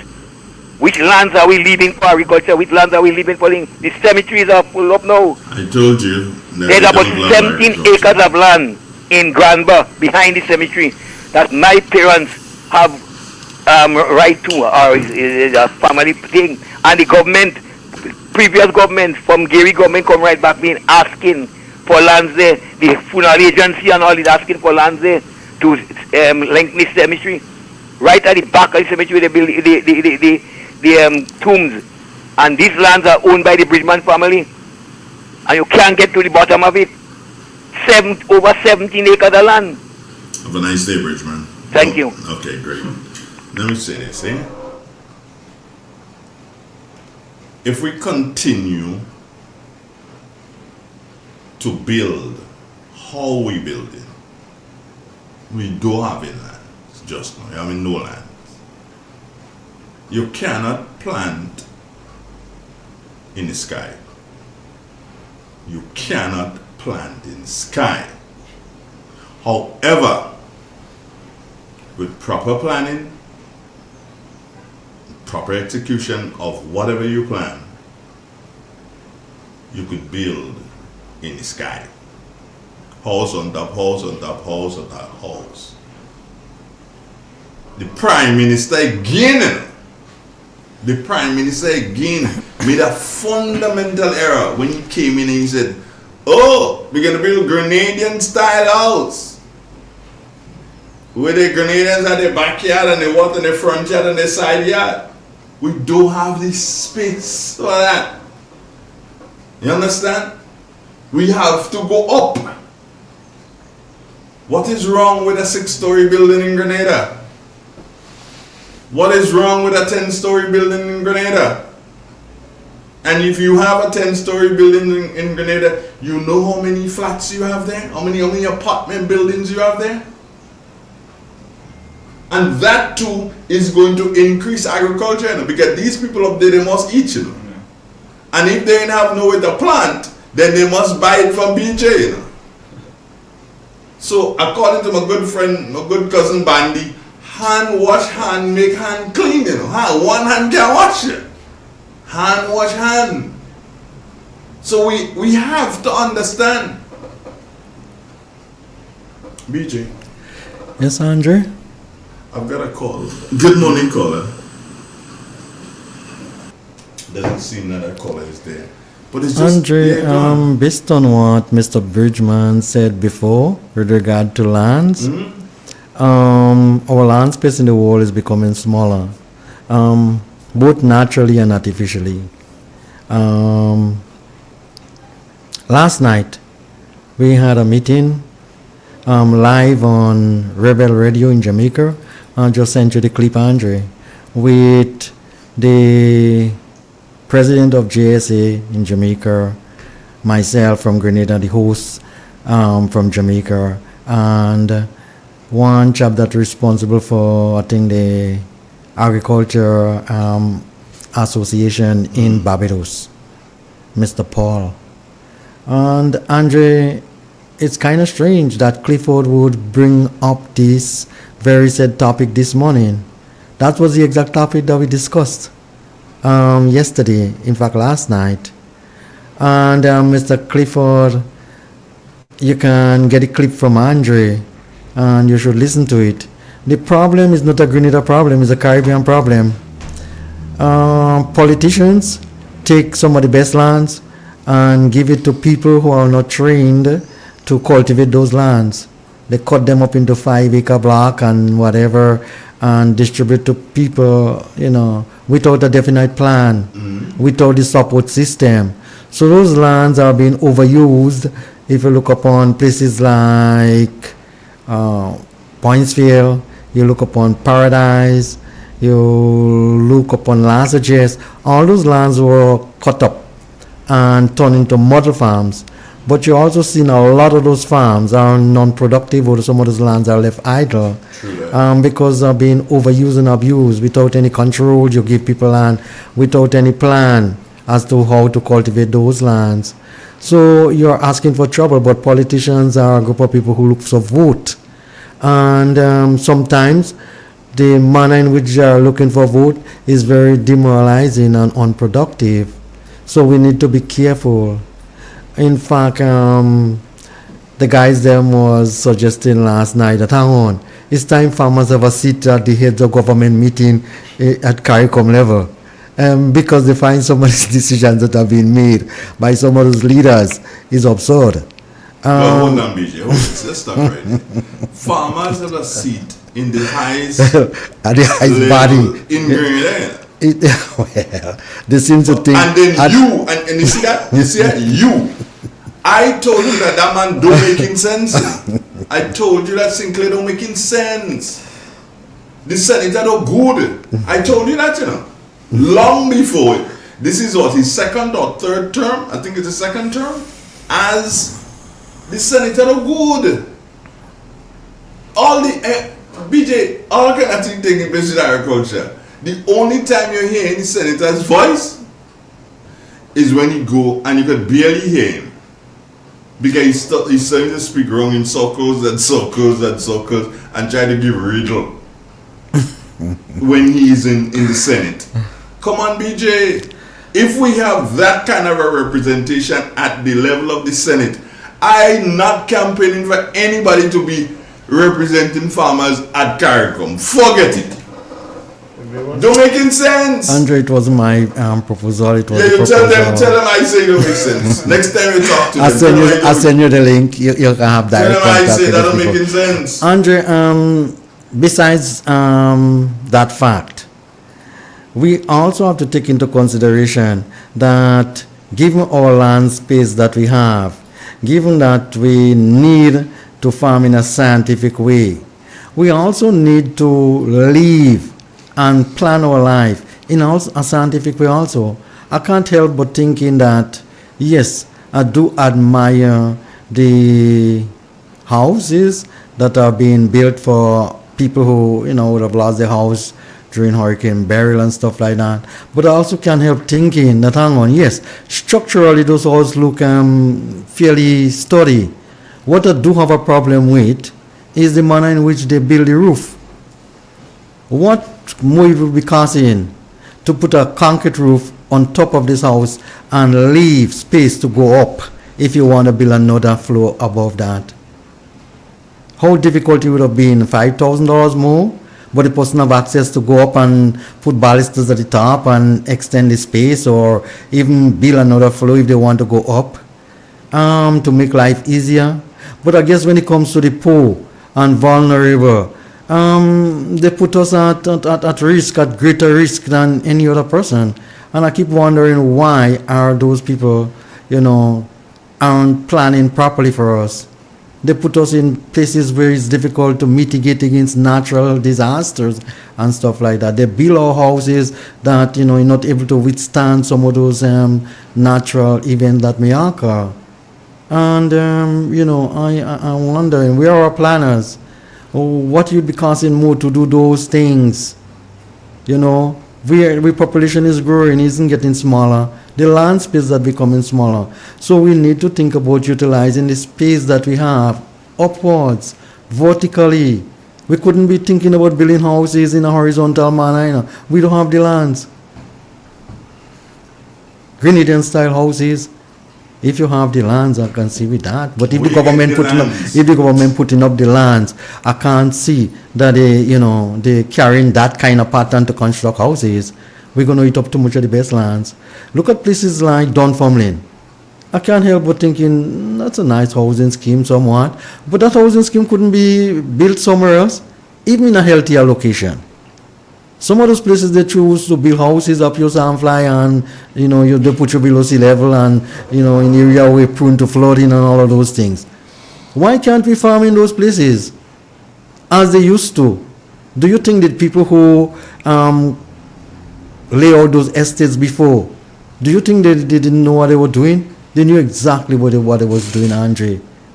Yet still, all of a sudden, we take these estates, we cut them up, and we're saying that people are not supposed to have tenureship and ownership for lands.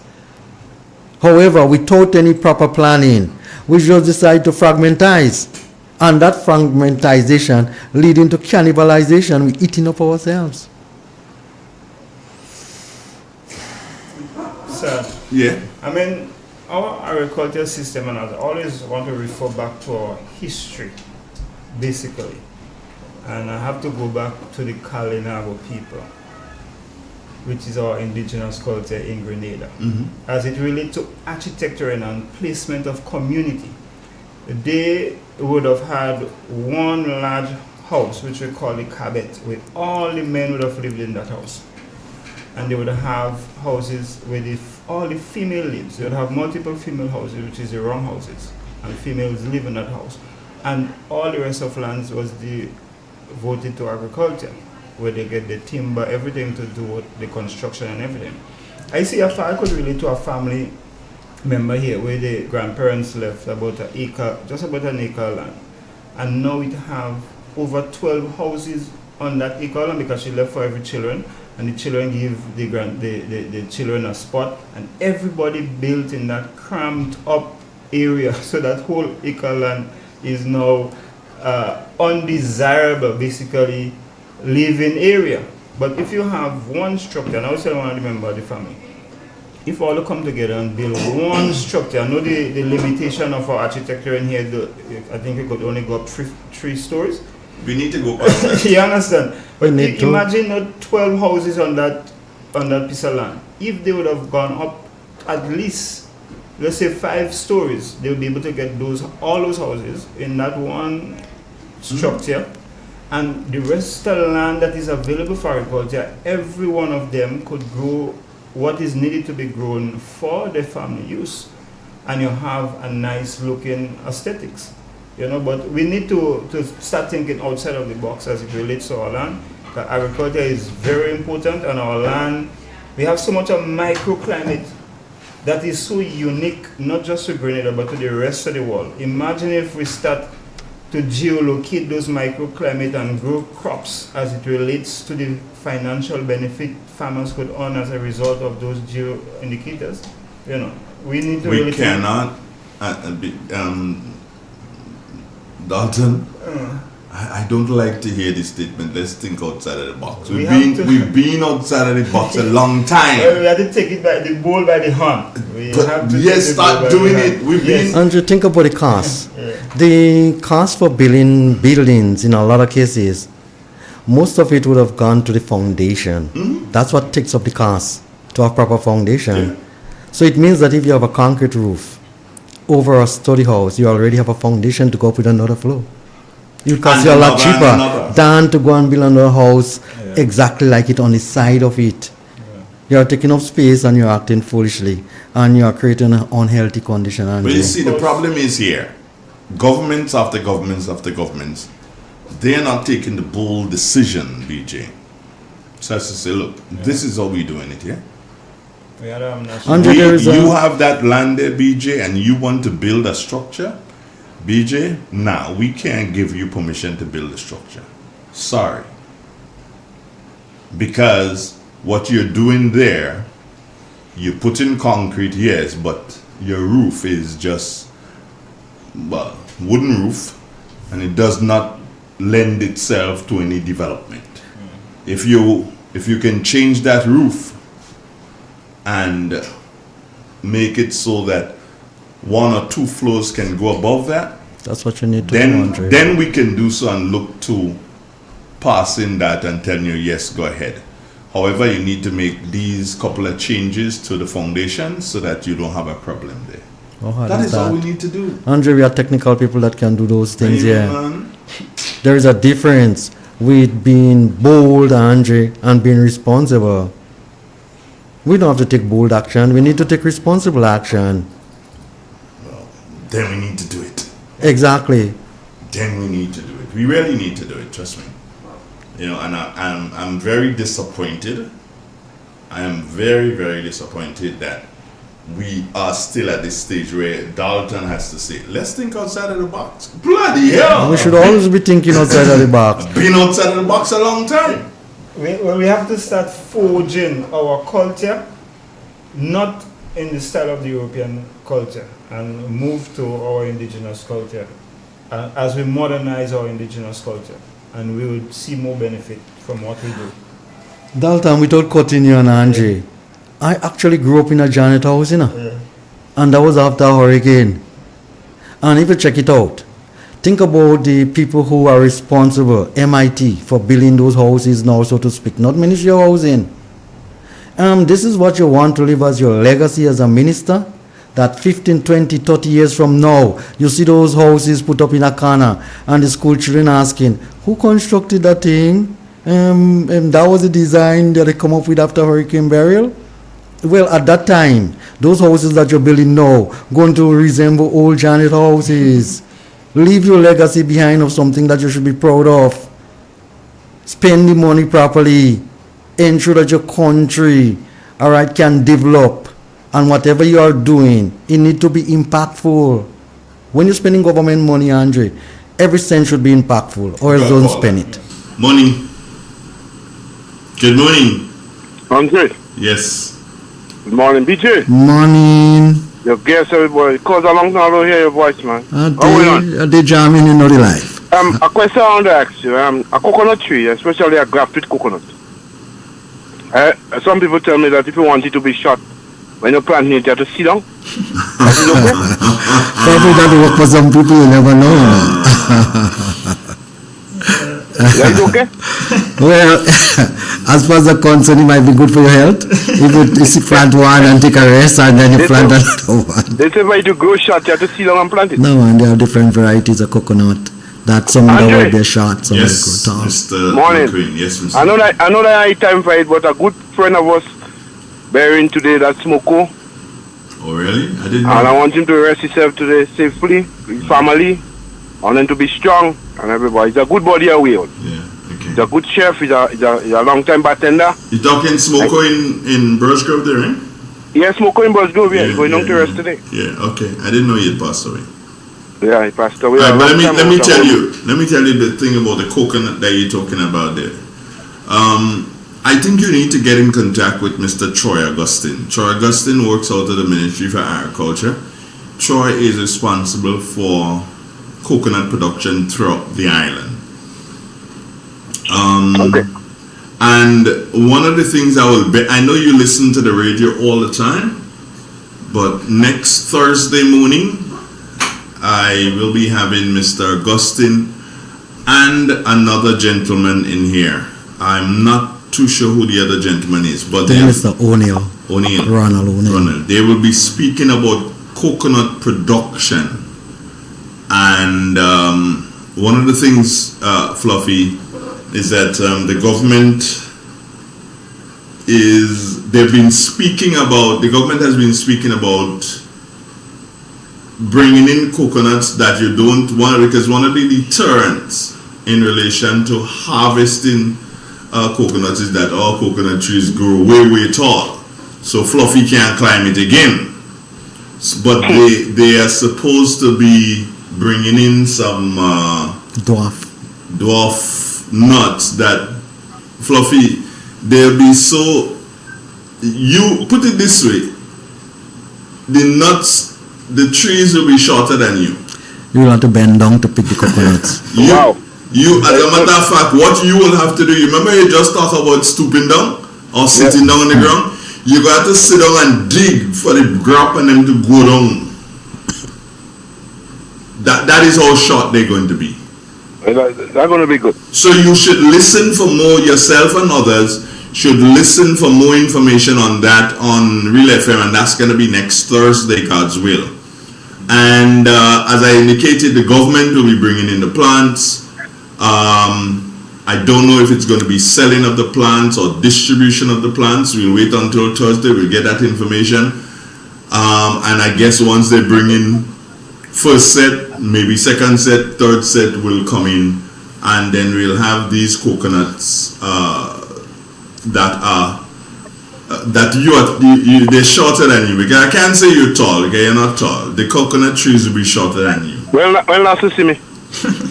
This morning.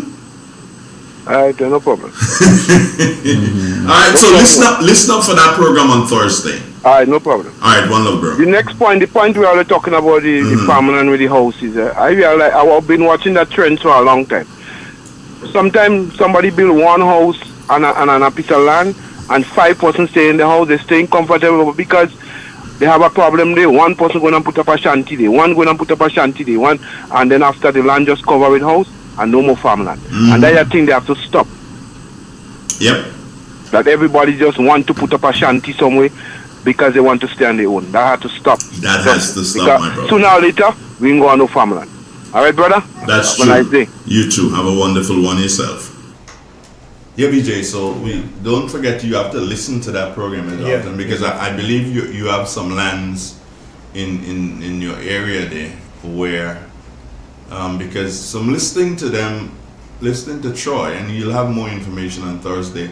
I get the impression that they'll be working with people like BJ and so who has lands available so that the coconuts can be a serious money earner, BJ.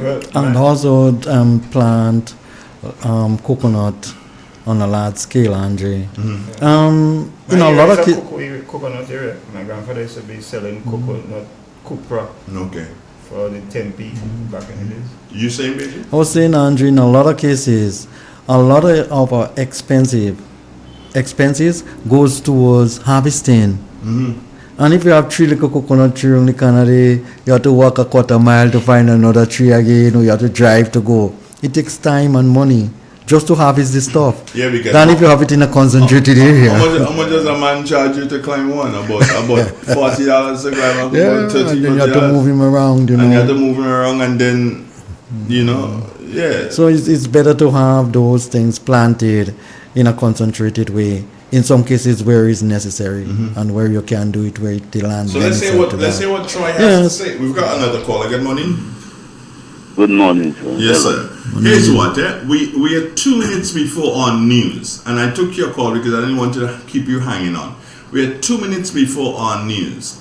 Would you like to call back when we come back from the news, please?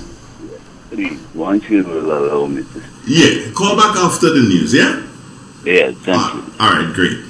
It's the Realist 91.9, 91.5, www.therealfmgrenada.com. Stay with us, friends. We've got a news coming up in a couple of ticks. This is Real FM Radio. Real FM, from the soil to your soul. We're growing real. From the mountain to the sea, farmers working endlessly, planting pride in every row. Grenada's roots forever grow. Sunrise brings the harvest call. Banana, nutmeg, feeding all. We salute the ones who feed with every hand and every seed. We grow real, grow Grenada. Parts of the land, real farmer flavor. Tune in, feel the nation rise. It's Thursday, we're proud and wise. On 91.9, Real FM style. It's Agriculture Thursday, Grenadian vibe. In the garden, in the field, real stories now revealed. Voices strong with tales to share of heritage, love and country care. Let the young and old unite, real expression shining bright. Agriculture is the way to build tomorrow from today. We grow real, grow Grenada. Part of the land, real farmer flavor. Tune in, feel the nation rise. It's Thursday, agri proud and wise. On 91.9, Real FM style.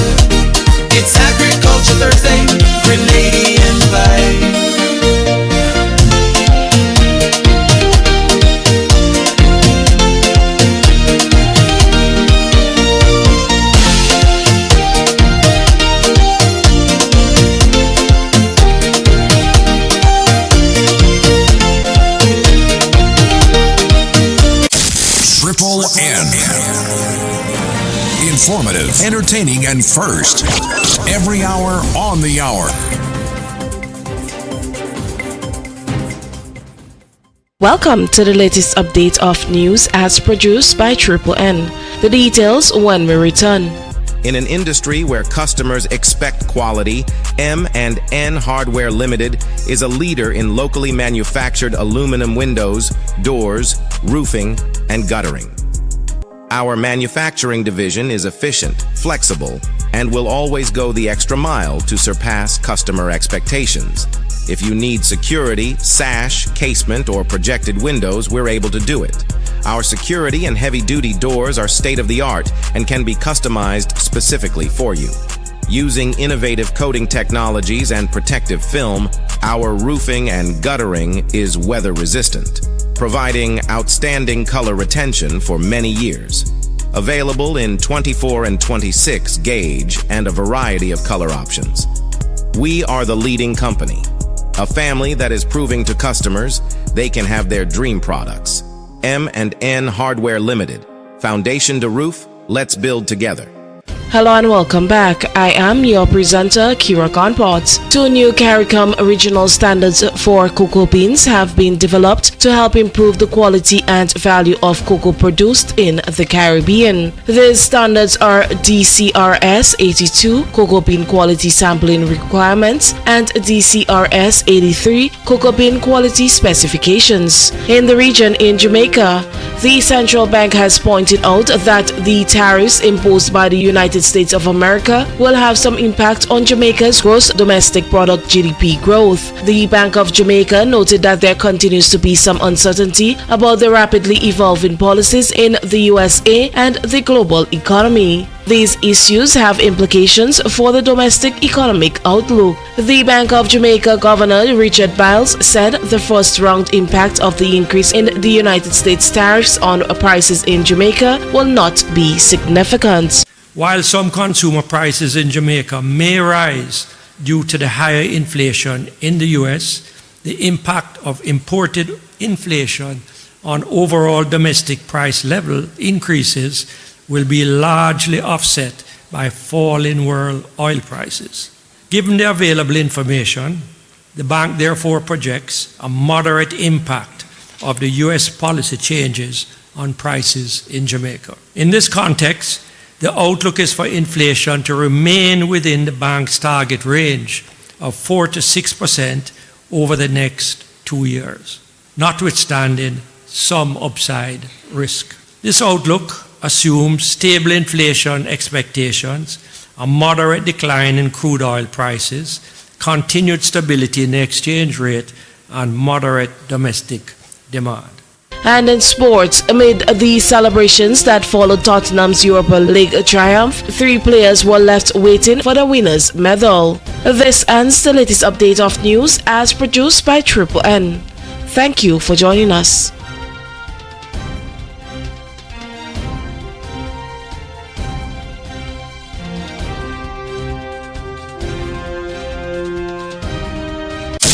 Triple N. Informative, entertaining, and first. Every hour on the hour. It is said, the proof of the pudding is in the eating. Therefore, the authenticity of the beverage can only be acquired in the taste. A taste which is original to Antoine de Beauregard Industries and comes from a combination of spices and local rum, which can hold its own all over the world. Woodman, a strength which speaks for itself. A taste which stands out from the rest, bottled with care, which speaks to perfection.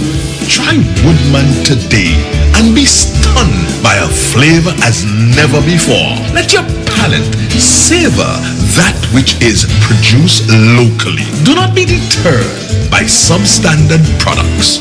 Our taste speaks volumes and sets us apart from the competition. You will be satisfied with every sip of our product. Say rum, say Woodman, feel satisfaction.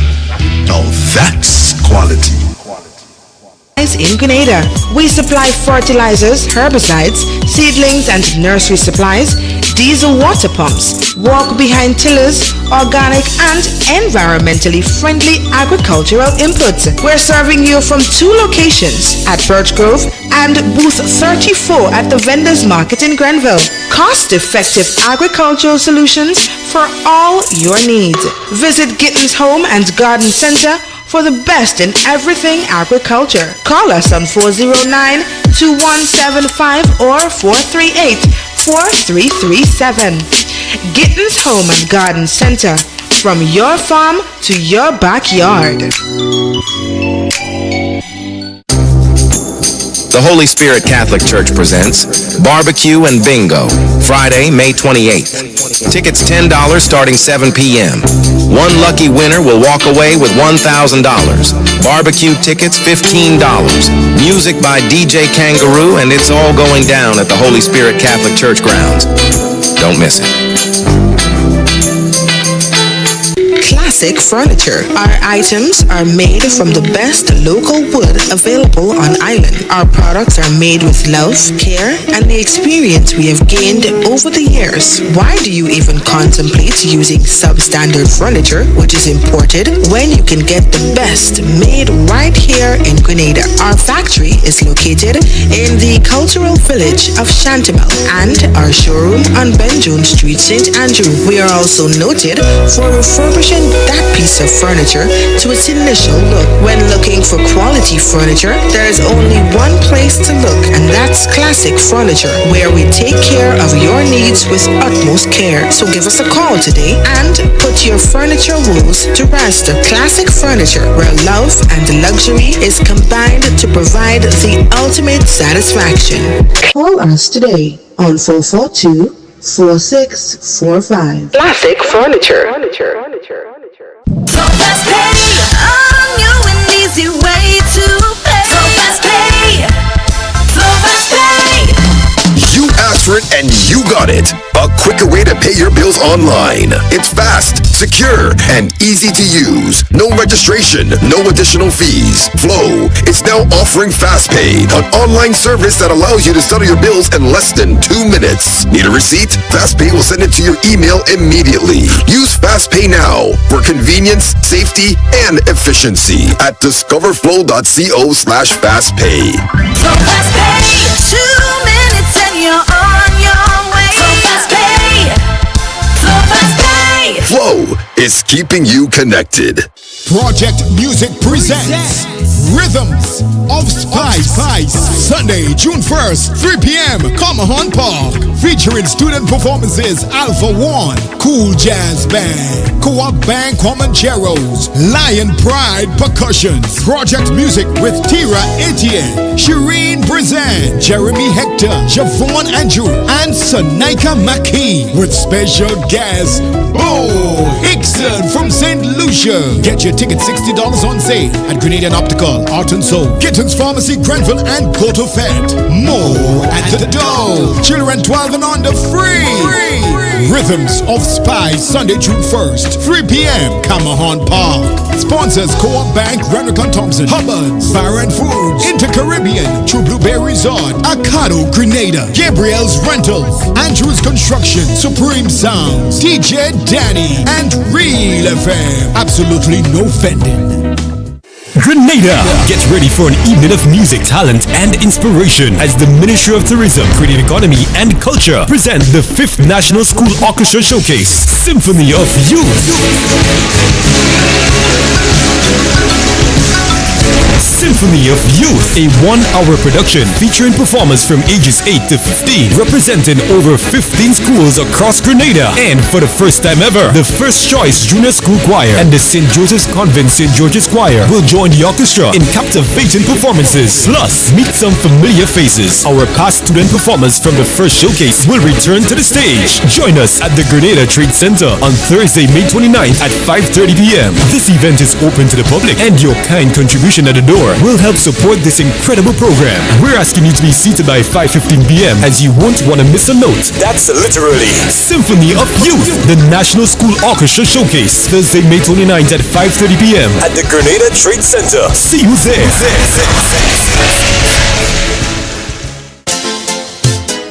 This is Real Expressions Agriculture Thursday, only on 91.9 Real FM.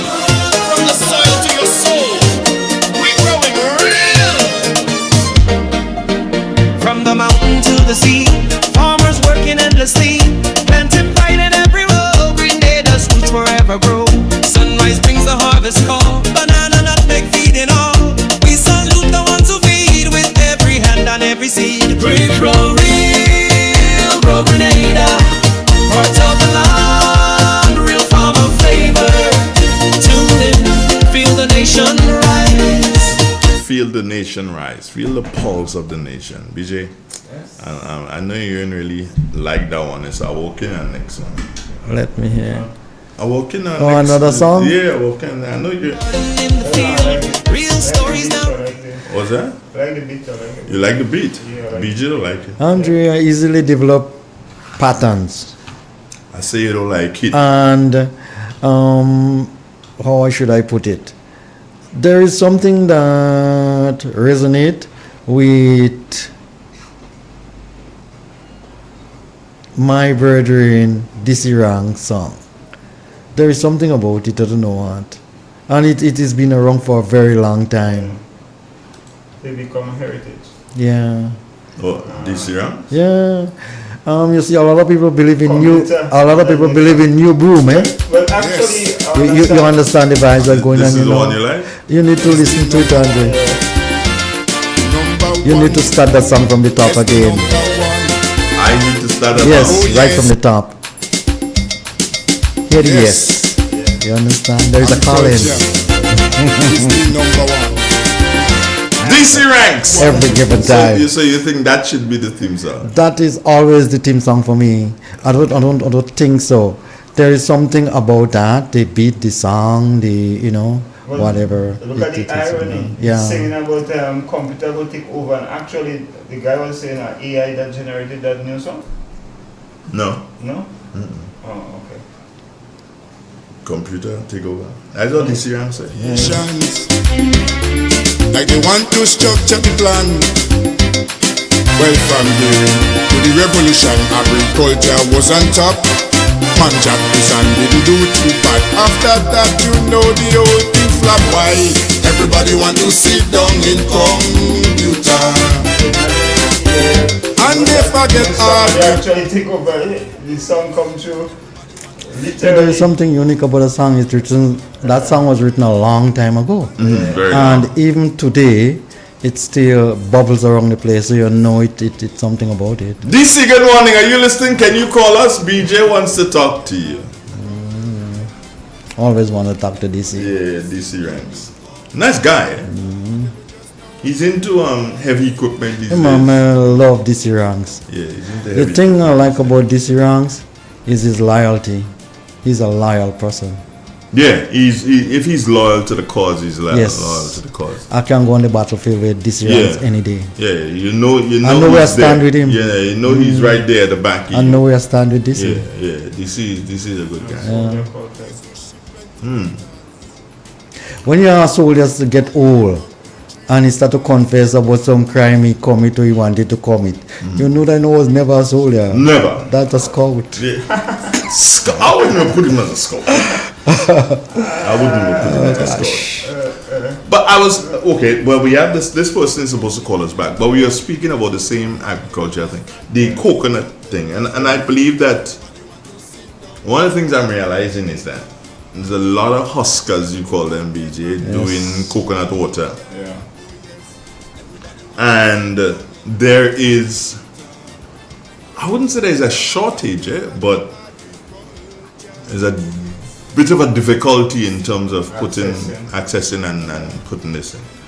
Now, a couple of times I'm traveling out of the parish, and you see places, different guys that have coconut water. Say, if you look at, that's coconut water, that's good. and you buy it and you move on and you're taking a sip as you're moving on and you realize, hey, that ain't making no sense. It's like water? Well, I have come up with the notion that they add water to it. And also they realize that they have to take out every day, because what they put, if today is Monday and they put out a whole ice tub of bottles of water, and then some sells but all did not sell, they leave it in the water, in the cold water, and they go home with it, whatever, and then they come back tomorrow and they add more to it. So what you find in about 3 days, that coconut water that you bottled on Monday is starting to go bad and can do a serious damage to a person. And then you dip your hand. Honestly, the person who is selling dipped their hand and they didn't plan to give you that, but they dip their hand and they pull one, and the one they pull is the one, today's Thursday, the one they pull is one from since Monday. That is poison. That is poison, and I believe that these huskers, and so they have to really and truly look at that.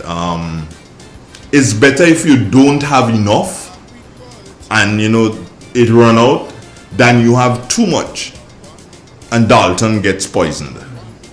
And there is where the scientific aspect of agriculture comes in, in terms of the standard and keeping the standard and preserving with natural elements that will keep the coconut fresh. In Asia, these guys have, anything that is canned in a tin is chemical that is not, or is harmful to you in the long run. But in Asia, you have a huge industry where they can all the coconut in tin and you get it when it makes practically like fresh. So it's a developing industry here with those huskers, but they have to work with Bureau standard. And I don't agree with you on one thing, Doctor. Which one do you agree on? That it is a developing industry. No, it's an industry that has already developed in its own way in Grenada. What has to happen is that the huskers, they have to handle with better practices. By now, you know by now as a husker, if you're doing water nuts at, say, Tivoli Junction, because there's none there, so I could say Tivoli Junction. If you're doing water nuts at Tivoli Junction and you're doing water nuts from Monday to Saturday, you must have an idea how many bottles you sell per day. You get an idea. Hey, I do 20 bottles on Monday, I do 35 on Tuesday. My sale drops back to 20 on Wednesday, but Thursday and Friday I'm looking at 60 bottles each for Thursday and Friday. And Saturday I usually do and get a 50 bottles by midday on Saturday. So I'm cool with that. So you have a number you're working. So you may be off by 5 or 6. 5 or 6 too much, or 5 or 6 not enough. But that's okay. That's okay. You cannot do so and be selling water nuts in the bottles that you pour out. You understand? And most of the time you pour it out on the in the area where you are. You cut it there, right there, and you fill a one bottle, and then you take it and you fill the smaller ones. You put on the proper cap, of course. You put on the proper cap, and that's dangerous. You need to be more careful with how we prepare things for people to eat in Grenada. Yeah, eat and drink. Not just jelly water or coconut water on the side of the road. We have a lot of other things. A lot of other things. Yeah. And that is why I raised that, because I wanted to say to the Ministry for Health, you need to start speaking to these people. You need to do something and call them in and say, hey, if you need to do this, if you want to do this, if you need to have your badge, and these are certain practices that you need to follow. If you don't, then we dead. We have a call on the line. Good morning, sir. How are you? Morning. Not bad. Morning to everybody. Your voice gone down. Bring it back up. Your voice went down. Oh, okay. All right, you hear me? Beautiful. All right, yeah, I went to St. Croix the other day. Well, I mean, like years ago, because Grenada is always behind that. Maybe 10 years ago. And you know what I see the guys doing? They have the wrong cooler. They take a coil, like a copper coil, and they run it around the inside of the cooler, and they put ice. They sharpen the outlet, the top, and they put a pet cork on the bottom, like a pipe. So what the guys do is like just make one cut at the top of the coconut and stick it into the tubing. And it runs down through the copper. And they get cold coconut water and they serve it to you in a cup. Like, the cup that you could cover and take away. So they have ice and so around the copper? Is that what you're saying? Copper keep it cool. Yes, so they fill the tub with ice. Crushed ice also. Yeah. So when they cut the coconut, and they just cut the head a little bit, it becomes soft.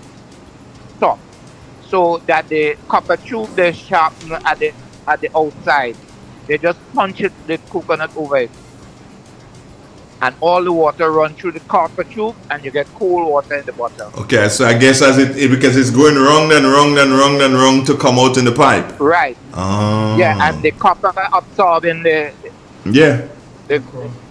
cold. Same system. Yeah. That's a nice one. But then you see, here is what it is.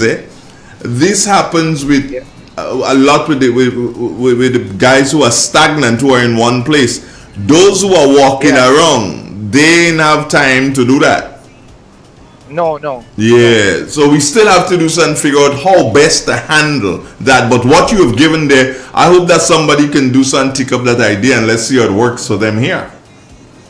Yeah, well, we take too long to adopt, because I'm talking about hundreds of persons coming off a cruise liner. And these guys are busy and it's working. It's working for them. Yeah. All right. Thank you, bro. Appreciate it. Okay, Bye. good. Andre, after a time, if you keep doing something over and over, you become specialized in doing it. Yeah. And you tend to do it a lot faster. With our coconut industry, I would like to see us bottling up coconut water and putting it in the supermarket and putting it under the right temperature. In a lot of cases, I don't mind buying coconut on the side of the road. However, some of the manner in which we are selling those things is not advisable, it's not admirable, it's distasteful. And I'm saying that probably the government can step in here, position some small buildings in strategic position, not people selling coconut everywhere anyhow on the side of the road, because you're talking about people's health. Only recently I bought coconut water and drank it and got sick. In fact, since I put it in my mouth and something was wrong. Something's wrong with it. And I had a friend of mine who would have stayed in bed a few days because he drank coconut water that wasn't ideal. And I'm saying that we can position those places, those legal buildings in strategic places and put proper refrigeration inside of there. And you can charge a small rent and you're going to ensure that your people drink the right coconut water. It's healthier and stuff like that. Andre, have you seen things like coconut tend to attract flies for one reason or another? Yeah, it does. And do you see the same cutlass that we've been using to chop the whole lot sometimes when people come? Yeah, and when the cutlass we don't wipe it out or sanitize it. No. And as far as I'm concerned, when the next person comes to buy after another one, they just wipe it on their clothes or whatever, and they chop another one and stuff like. If you're doing things for you and your burden, it's alright on the side of the road. But what are you thinking about? We got a virgin here. Good morning, sir. Hello. Hello. Good morning, Andre. Yeah, were you listening in the back there that time for me? Yeah, I heard this man talk about this thing and with the coconut water. When I used to buy Mountain Dew, right, you get this drum, the guy call it pot, and you get this copper pipe from the pot to a next little gas bottle called a condenser, and then you run the worm to the condenser with a barrel and with live water running through it. So when the heat comes through that worm now, they with the rum coming now. Okay. So what am I talking about the coconut day is something like that. It's something like that. Yeah. And you believe that something like some serious Mountain Dew. Oh, and you stop? I don't think you stop. You stop? Nah, I say I used to buy Mountain Dew imported there. Ask if you stop. Yeah. I was bringing. Like Mr. Antoine, you know. I feel I'll go back buy Mountain Dew and compete with him. And compete with him? But that means you got to add a lot of spice and all kind of thing to the Mountain Dew. You know? Yeah, well, I have spice, I have Bomandi, I have all them things. But what? Okay, instead of competing with Mr. Antoine, why not partner with Mr. Antoine? Because he has everything. Alright? But if you can produce the Mountain Dew, say to him, boss, I can produce the Mountain Dew for you. And I can sell it to you. I could work, but Antoine, no, I think Mr. Antoine boiling, but I boiling. Yeah, but so it doesn't make sense we competing. What we have to do is to work together and make more. All right, well, that's a nice idea. I will make a time to come and deal with Mr. Antoine. All right, wonderful, beautiful. So you could help me. When he inputting molasses, I would like to use molasses and sugar. Well, there you go, my brother. But remember, they go charge you. Yeah. You got to pay tax, eh? No, they got to keep it safe. Anyway, take care. Thank you, man. Yeah, bless up. All right, wonderful. And that, BJ, is the key. A lot of the times, especially our farmers, we realize that BJ selling coconut water in Tivoli Junction. Boy, BJ selling. The farmer or the farmer's son, instead of doing something, realizing, you know what? If I could supply BJ with coconuts, I don't have to sit down there and worry about selling that coconut and sit down there for the whole day and then still have to go and look for coconut in the afternoon. So let me do so, get nuts and go to BJ and say, okay, BJ, is what? I selling nuts to you wholesale. Give me an idea of how many nuts you need. I bring your nuts here in the afternoon. Partnership.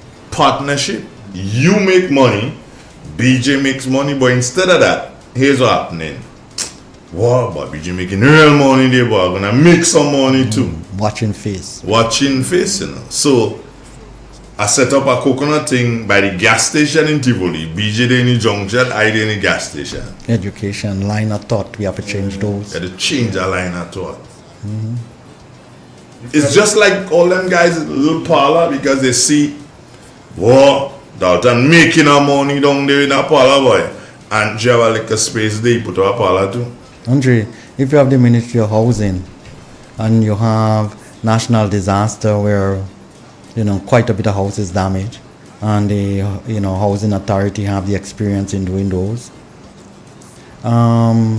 you do so. And you remove that responsibility and you put it on a new ministry called MIT. It's the same thing, the same pattern that people outside are following. Yeah.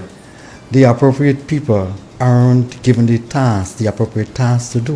Yeah. So what you get is haywire. You get everybody disorganized and want to do their own thing. Yeah. What the Ministry of Housing was created for? Yeah, they can build houses. The housing authority, so to speak. You telling me they don't better organize and better equipped to do those things and, probably would function differently? No, you put it in the hands of somebody else. It's the same thing. A farmer see you doing something and he thinks that you can make money and he can do better, and he goes and start the same thing. And sometimes you have one shop in a village and that shop is doing very well and it serves everybody. And you do so. And 6-7 persons open up shops in that same village, and you find the 7 of them fall apart because it doesn't have enough economic activities to keep the 7 of them going. Yeah. So instead of one being successful, you have the whole lot falling apart. And that is what stretch yourself to thin. Yeah. There is something they call over competition, you know. Mm-hmm. So I hope with that new facility government talk about that coming in down in St. David's for the agro processors. Maybe they could get equipment like what Summer Juice had, because Summer Juice used to buy all my coconuts. Matter of fact, they used to come with the climb and pick up. Who's Summer Juice? Summer Juice used to be a company operating out of Simon. Oh yeah, I remember them. Yeah, they had a machine that they used to bust the coconut, the juice fall in one way, the shell goes the other way, and it's a factory line. So maybe that sort of system could help to get rid of the danger we may face with every husker operating by the side of the road where you could have contaminated coconut. Right? It's interesting that you speak about Summer Juice, but then there's also that was it called Quality out of St. David, run by another Mitchell. Yeah. Delicious. Yeah. Delicious. That was it. Yeah. Now, based on my knowledge, they had the ability to juice almost anything. I see that Andrew, was it the ministry, or recently there's a cooperative that opened up to deal with coconuts, BJ, to make oil. And I'm wondering, but hold on, why are we replicating so many of these things when we have machines in Birch Grove there in the oil place? We had one in Pose. That didn't seem to be working. We have one in there? We had an oil factory in Pose where the women used to make coconut oil. Andre, you keep wondering what it is really happened to us as a people. You keep wondering, with all our bright minds, why we cannot get the agriculture sector seriously functional. Let me give you an example. A few years ago, I had written to the government asking them to lease Montreal Estate for me. After visiting that estate, I realized that probably it's better to do monocropping in that estate, and it's better to cut some trails and plant the entire 300 acres in dwarf coconut. I had mobilized one guy to put up the finance for me, $1 million, to get the plants from Brazil, bringing a few 40-foot containers of planting material and just plant it out. Caller, we coming to you. Stay right there. No, the government said, BG, the idea is good, and I think it can going to work. And the intention was to bottle coconut water to complement with what Glen Egg was doing at the top there. Andre, it normally would take you about 5 years to seriously start producing the kind of coconut that you really wanted to. Andre, would you realize that the government told me that I needed to pay, was it $1,000 per acre per annum for the land? Wow. So it have been like 300,000 annually. Multiply 3,000 by 5, because I would have to go about 5 years before I seriously start making money. Think about the cost of the rent to develop a sector. That's government land.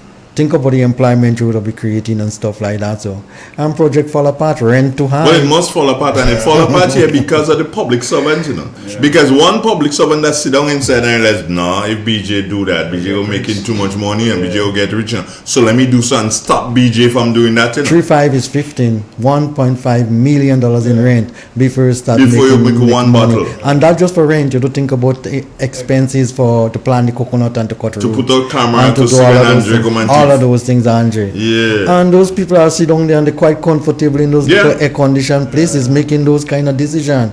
Where they dig up this man and them, God alone not know. Yeah, God alone not know. You know, and then what happens after that, a lot of the times is that the blame goes in the wrong place. Yes. That's the culture of the British civil service that we inherit. Yeah, the blame goes in the wrong place.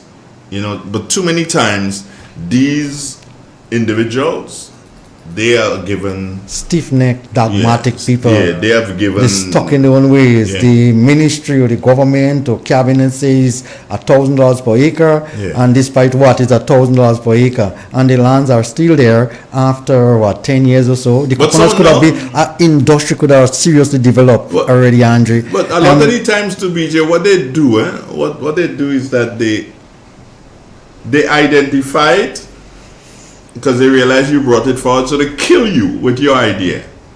And they're looking for Dalton because Dalton is the son of their friend who they in the ministry. Nepotism. Nepotism. Dalton is the son of their friend. So they go into the friend and say, watch, tell your son to stop what he's doing. They stop planting watermelon and go into coconut. Tell him to do so and make an application to rent Mount Juliet Estate. Friend and company. Yeah, that is what happens. Andre, those lands are still there. The guy realized that he wasting time in Grenada here, the financier. Pick up and go elsewhere. He said, BJ, wasting time here. Of course. The lands are left idle with a few people sticking around, picking up one or two little nutmegs and wasting time, on productive estate. Andre, those are the kind of things that we have in our country. Those are the people that are making the decisions, the policy, the decision makers. And I'm not sure if they know what they're about. In fact, they don't have a plan, so they're just saying yes and no. Depends on the feel and how they get up out of the bed in the morning. How they feel about it. That's it, is a feeling. Because on a side note here, I've been told by someone who is part of the system that, yo, BJ, there'll be a scholarship there. Right? There'll be a scholarship. And the person is working in the area scholarship desk or whatever it is called. And the person identify a scholarship. And they call their cousin, aunt, nene, brother, wife, and ask about where your child is, what is it? Oh, he finishing in 2 years, Girl, I see something there. Call me in when he done. That scholarship, they put a cloud on it so you can't see it. No matter what you do in the system, you can't see it. 2 years time, that child graduate from TAMCC or whatever, and that child, blip, scholarship approved one time, gone, and you wonder, how the hell did that child think that thing, how that thing just come up? That thing was there a long time ago.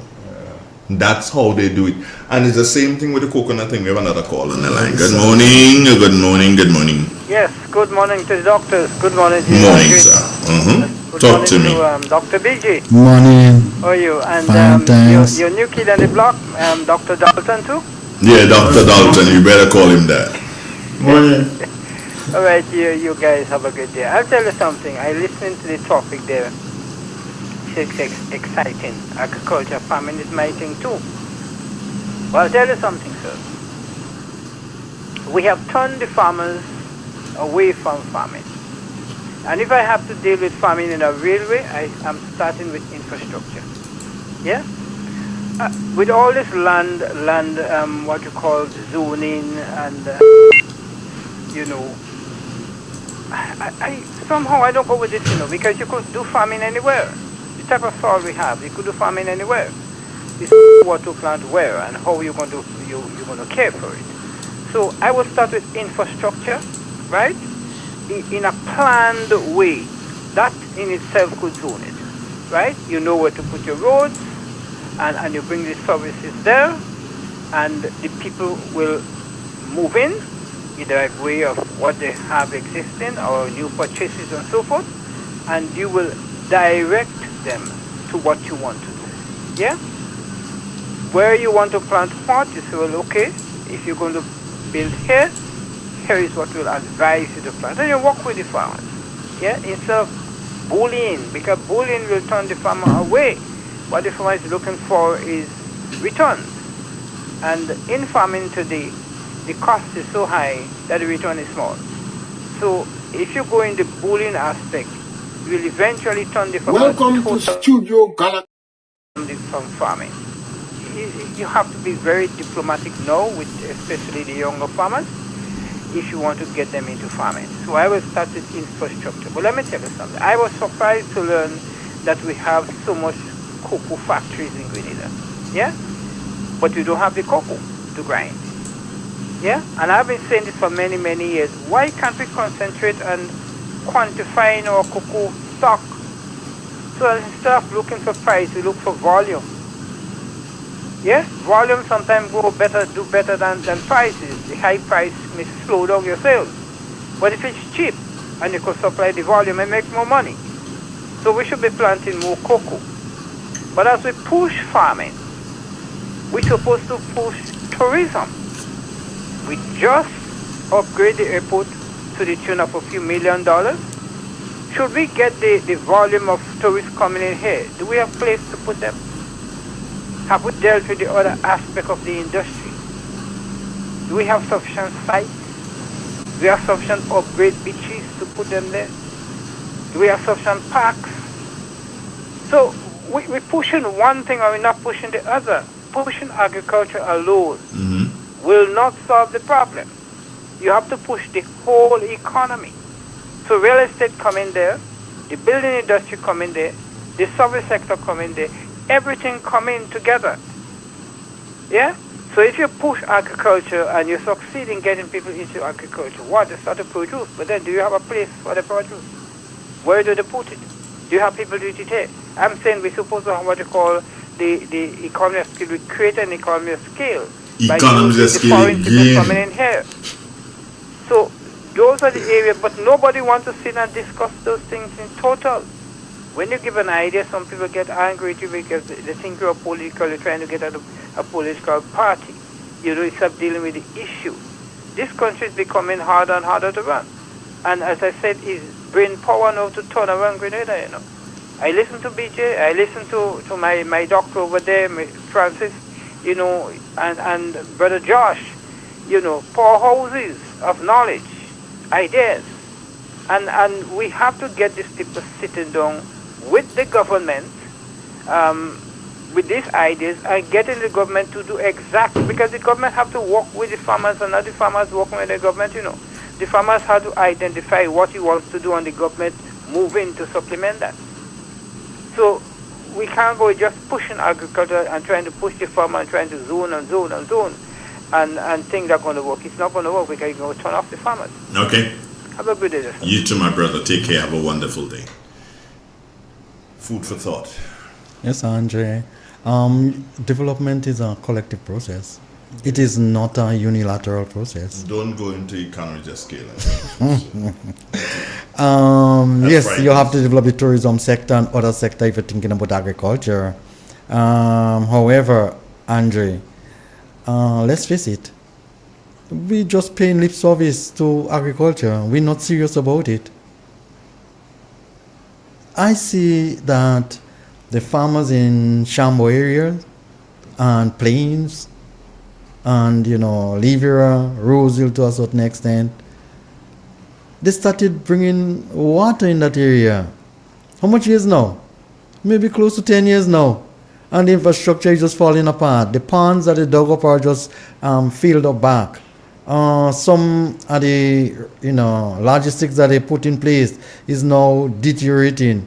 And what we tend to do, we tend to still go back in our political meetings and promise the farmers pie in the sky and X, Y, and Z, take them for a ride, get their vote, and treat them accordingly. I am saying that people need to be careful as to who they put in the eggs by. If you want to create opportunity, look upon the man that coming with the message.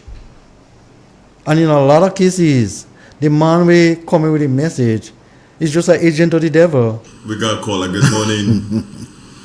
Yeah, good morning. Good morning. You took a long time to call back. You like to call back at the end of programs, eh?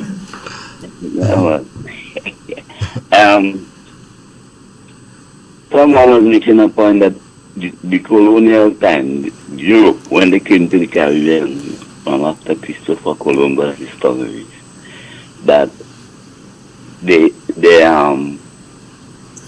were doing farming in certain areas of Grenada, and even part of the whole Caribbean, and we know that. And they were selecting a certain place to do the farming. But the point I want to make, colonialism in Europe, they were more concerned about the feeding of their population and the Great Industrial Revolution.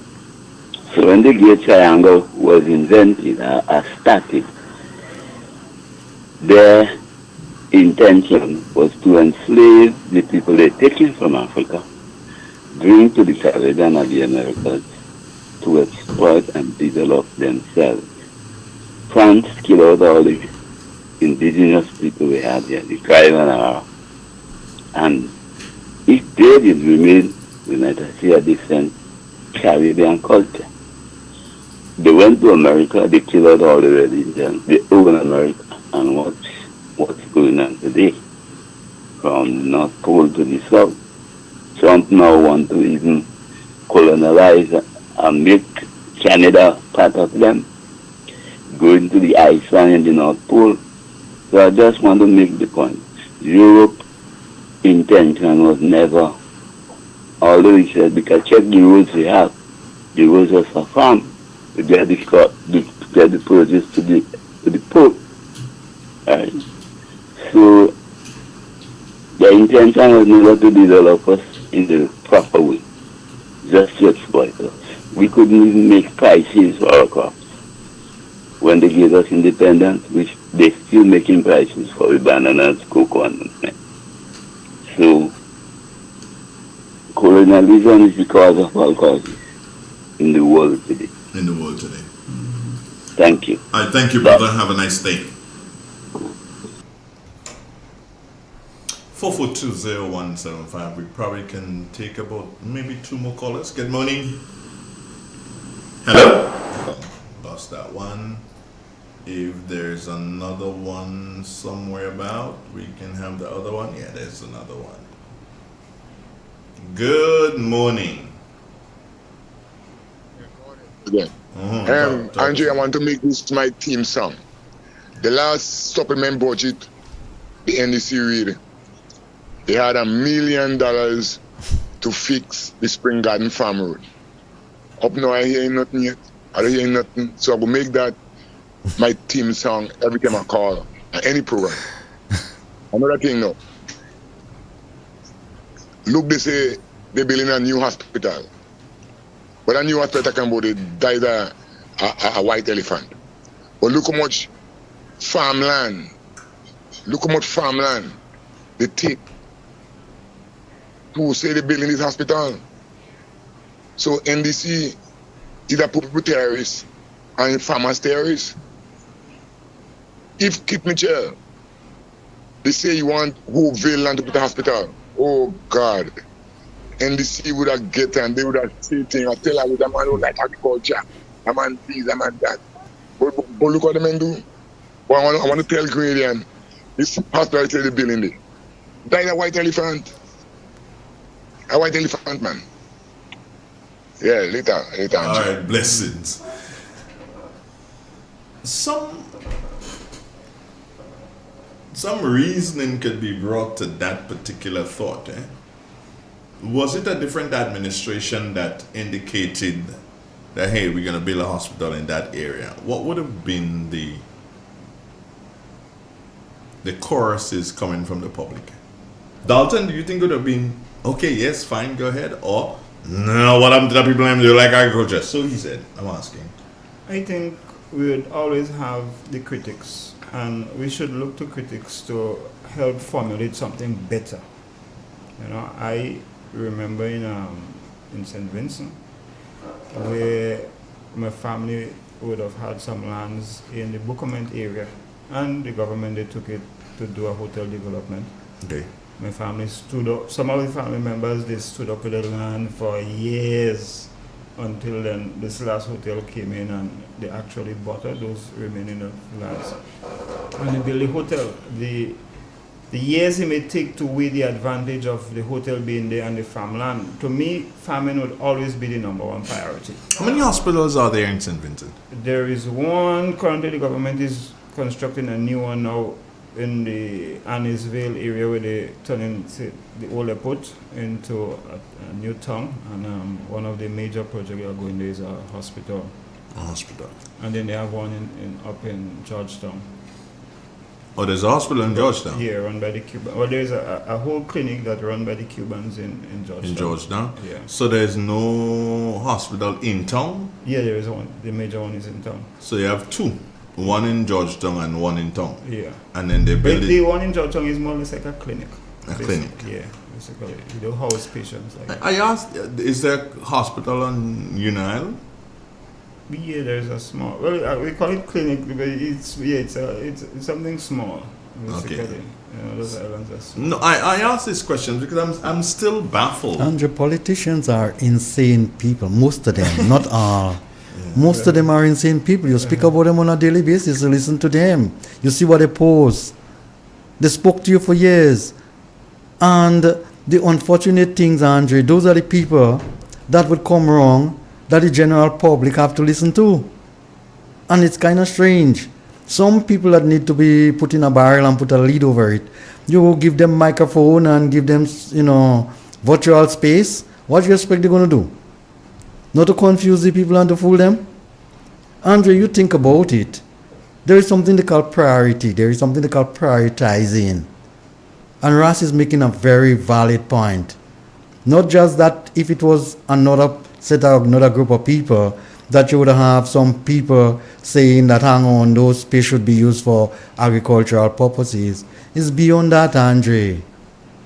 It is given your current fiscal position, given your current financial situation, given the current state of your country, your priority should be spending $500 million on a new hospital. Now, somebody need to tell me that they may squeeze the throat and get the tongue out of the mouth, Andre, because they don't deserve it. Andre, yes, we need a hospital and a new one, and if we have money to build a new one, I have no issue, I saying, don't agree with you, BJ. No, if we have the money to do it, I do not agree that we need a hospital, because BJ, no, simple. We have a hospital in Carriacou. I'm not saying that we need one right now. No, we have a hospital in Carriacou, and it's not a clinic; it's a hospital in Carriacou. Yeah. All right. It may not have everything. There may be emergencies that have to come to Grenada, but there are people who go to the hospital in Carriacou and spend however amount of time for them to get well. They get well, and they go home. So there's a hospital in Carriacou. There's a hospital in St. Andrew. Mm-hmm. There's a hospital in St. George's.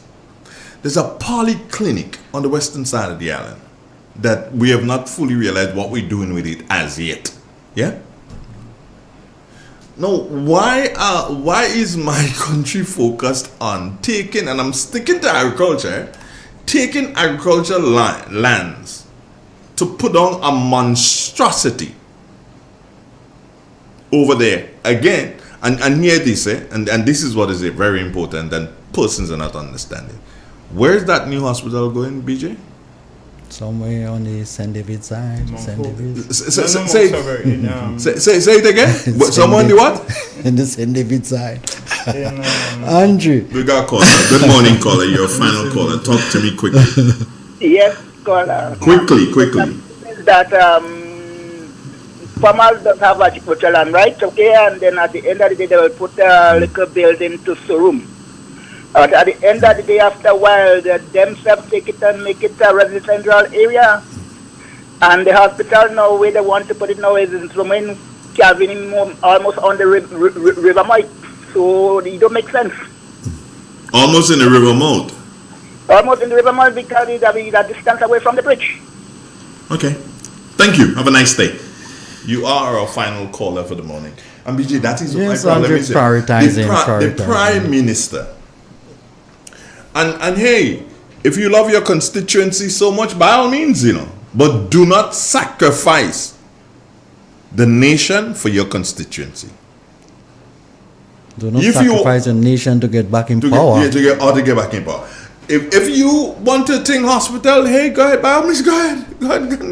But don't sacrifice the country for that because you want to get it into St. David or very close to the border in St. David, so they're going to say, hey, he did that. No. Let me tell you, man.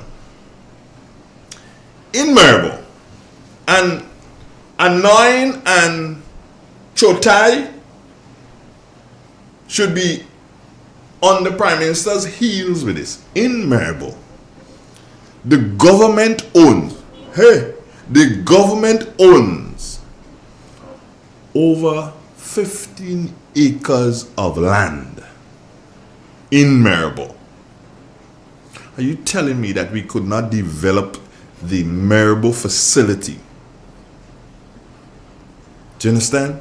And make it nice, provide more rooms, provide equipment and what have you not, and have this major facility which becomes our main facility on island in Maribor?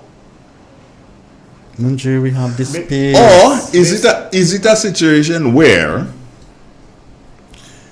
and I'm asking the question, is it a situation where the Prime Minister has already sold out the main hospital in St. George's? Because if you have a main hospital in St. George's, the one over there that they're building, the one in St. George's becomes redundant, right, BJ? We had to get rid of that. They probably keep the whole lot of them. You never know how this man and I'm thinking. So what way to get nurses now, BJ? Andre, they think about bringing in some from Africa now. Andre, could I tell you something? Another company that actually come in and build that hospital and operate the hospital? No. Like a business? No. We are the ones building the hospital. Don't get it twisted. You're talking about what they call them, BJ? I didn't quite follow. Yeah, I forget the name. I wasn't here. Not Mount Hope. No. Mount Sinai. Mount Sinai. Mount Sinai. Yeah. So is it Mount Sinai is a hospital inside New York. American company. Yeah. It's a company. I believe they do different things all over the world. I'm don't ask me too much. I'm not too sure. I'll have to research myself. Yeah. However, they're the ones that the government have entered into an arrangement with, and the government has to pay Mount Sinai $2.something million per year. Yeah. To brand the damn thing. Yeah. Now, the question is, they had something with Mount Sinai the other day, sometime last week or week before last week. And the question that begs to be asked here is, well, when are we starting to pay that 2.5 million or 1.5 million, whatever it is, a year to Mount Sinai? Is it before the new hospital or while this hospital is existing? This one, the St. George's Hospital, that's how it's called. Yeah. That's what we need to know.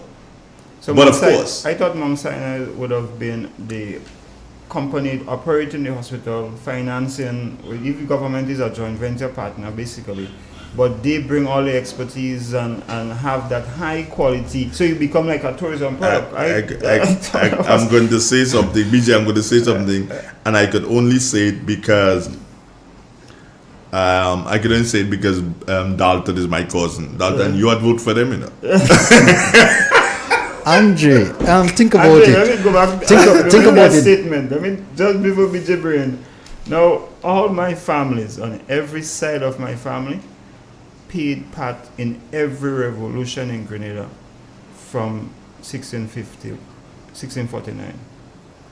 And as we're on that little politics thing, let me shout out to our leader of the opposition, which is my good family, just like you. Our grandfather was involved, both me and her grandfather was involved in the Federal Revolution. And she need to know that part of our family history. And Dr. Jacobs is excited to have that conversation with her. But my first and foremost is Grenada country, and that's my family heritage.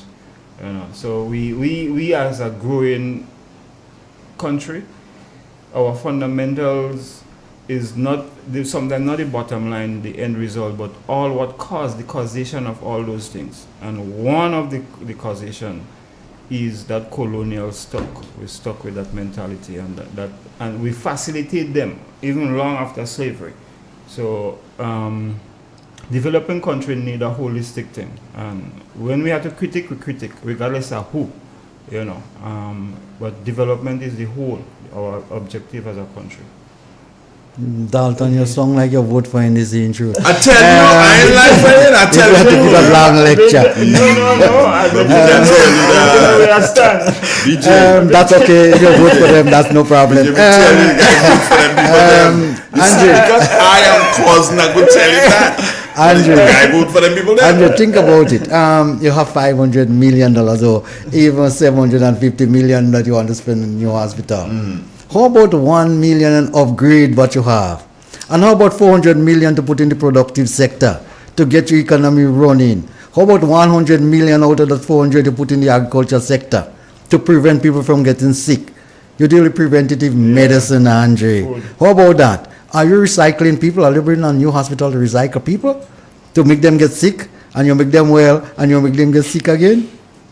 Because if you don't put no money in your economy to get your population healthy, not just healthy, talking about food-wise, mentally too, because all you're causing people to be so stressed out. All you have a whole mental case just now, Dalton cause that now. BJ, my good cousin Dalton cause that.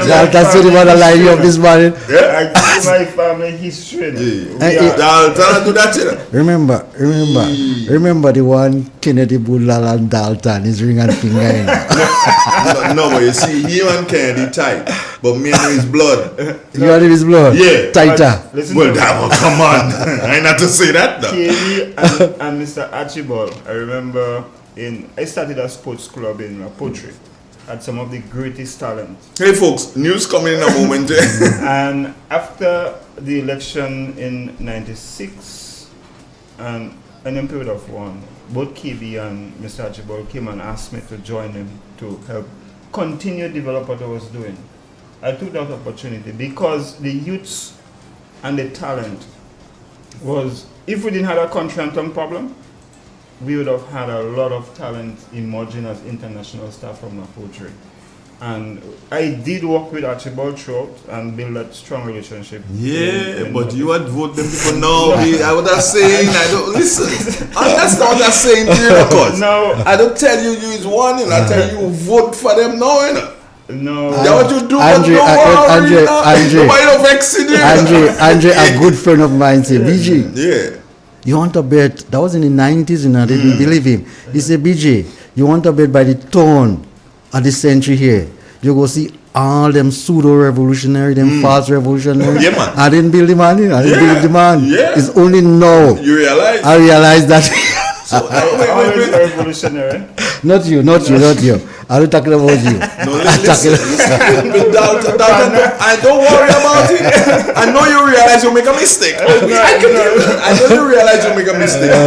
Right now, you there wishing, boy. I wish Oliver was there again and I walk with Oliver more. But you realize you make a mistake. That's okay. That can be corrected. That can and will be corrected. It's just that we know what you do. But that's okay. You family can't break it. You bend. Blood thicker than water. They could say what he is with KB and whatever, but that's blood. Yeah, why you go to Andre go defend you? You have to watch face. Well, no, he got that. I right there. And I could defend myself. Yeah, all that. Anyway, guys, thank you so very much. Good end. Have a good morning, Grenada. God bless you. All right, guys. News. That's next. Triple N.